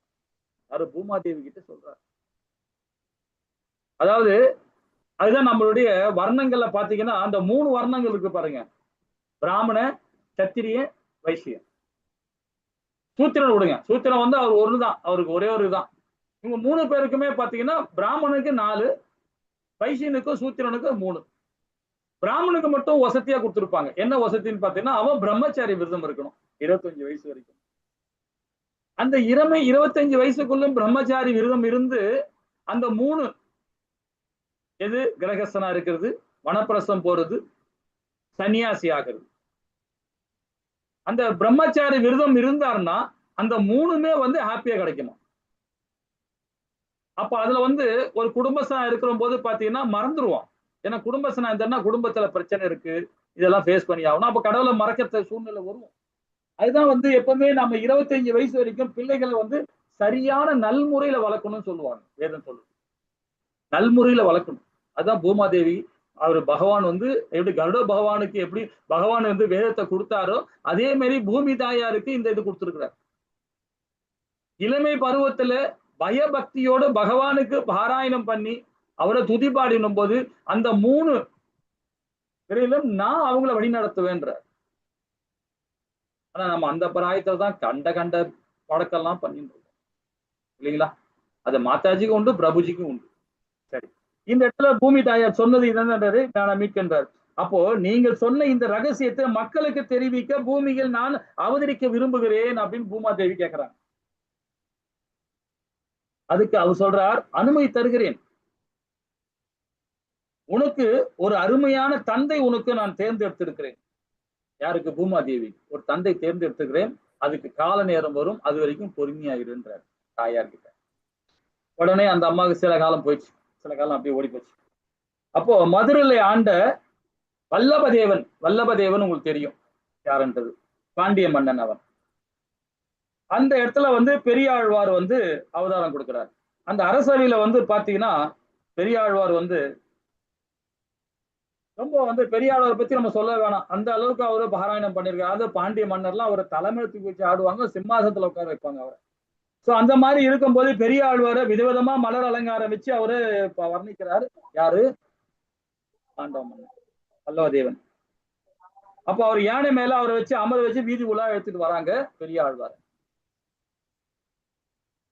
அப்போ அந்த இடத்துல வந்து பாத்தீங்கன்னா பூதேவி ஸ்ரீதேவியும் பூதேவியும் கருட வாகனத்தில் அங்கே எழுந்துள்ள திருமாலை தரிசித்த பெரியாழ்வார் அவரிடம் தனக்கென ஒரு பிரார்த்தனை முன்வைக்காமல், அதற்கு நாம என்ன பகவானை பார்த்தோம், நம்ம என்ன பண்ணிப்போம், பகவானே எனக்கு நல்ல புத்தியை கொடு, பகவானே என் பிள்ளையை காப்பாத்து, பகவானே என் பிள்ளைக்கு நல்ல வேலை வாங்கி கொடு, ஏதாவது ஒண்ணு நாம அவர்கிட்ட ஒரு அப்ளிகேஷன் போடுவோம், அதை பெறணும். ஆனா பெரியாழ்வார் என்ன சொல்றாரு பாருங்க, ரொம்ப அழகா ஒரு பாராயணம் பண்ணிடுறாரு. அதான் பல்லாண்டு பெருத்தாண்டு சொல்லும் இல்லையா, அந்த அதை பத்தி சொல்றாரு. என்ன சொல்றாரு பாருங்க, நீ இப்படி வெளியே அதாவது என்ன சொல்றாரு, ஒரு பிரார்த்தனை முன்வைக்காமல் எம்பெருமானே உனது திருமேனி அழகெல்லாம் வெளிப்படும்படி நீ இப்படி வெளியே வந்து விட்டாயே, பொல்லாத இந்த ஊரில் யாருடைய கண் எச்சிலாவது உன் மேல் பட்டால் நான் என்ன செய்வேன், நீயும் உன் வடி அழகும் பூதேவியும் ஸ்ரீதேவியும் உன் கரங்களில் சக்கரமாய் பல்லாண்டு நன்றாக இருக்க வேண்டும் என்று திருமாலை வாழ்த்தி பாசனங்கள் பாடினார். பல்லாண்டு பல்ல கோடி 100,000 மல்லாண்டு நின்னாலும் மணிவண்ணா உன் சுயவடி செய்விப்பார் திருக்காப்பு அடிவேனும் தின்வேடும் பரிவின்று 1000 பல்லாண்டு வடிவாய் நின்று மலர்வண்ணி வளமார்பில் வாழ்கின்ற மங்கையும் பல்லாண்டு வடிவோர் செய்தி தோறும் கூடலின் பல்லாண்டு படைபோர புக்கு பொங்கும் அம்முஞ்சும் பல்லாண்டு. ரொம்ப அழகா அந்த இது பாடியிருக்கார். இது நம்ம பத்மா மாதாஜி நல்லா பாடுவாங்க.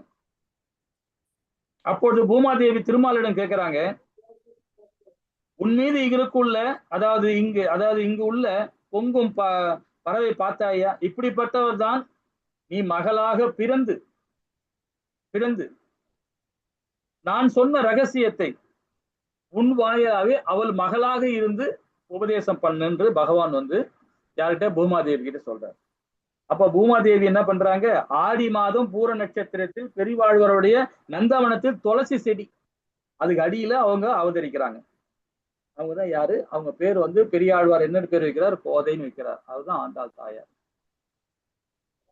அந்த ஆண்டாள் தாயார் வந்து பாத்தீங்கன்னா அதுல சொல்றது, அதாவது இளமை பருவத்துல எப்படி நாம வாழணும், தாயார் அத மாதாஜியும் சரி பிரபுஜியும் சரி எப்படி இளமை பருவத்துல நாம இருக்கணும்ன்றத ஆண்டாள் தாயார் தான் அதுக்கு ரொம்ப அழகா பூமாதேவி உருவுல வந்து நம்ம இல்லைங்களா.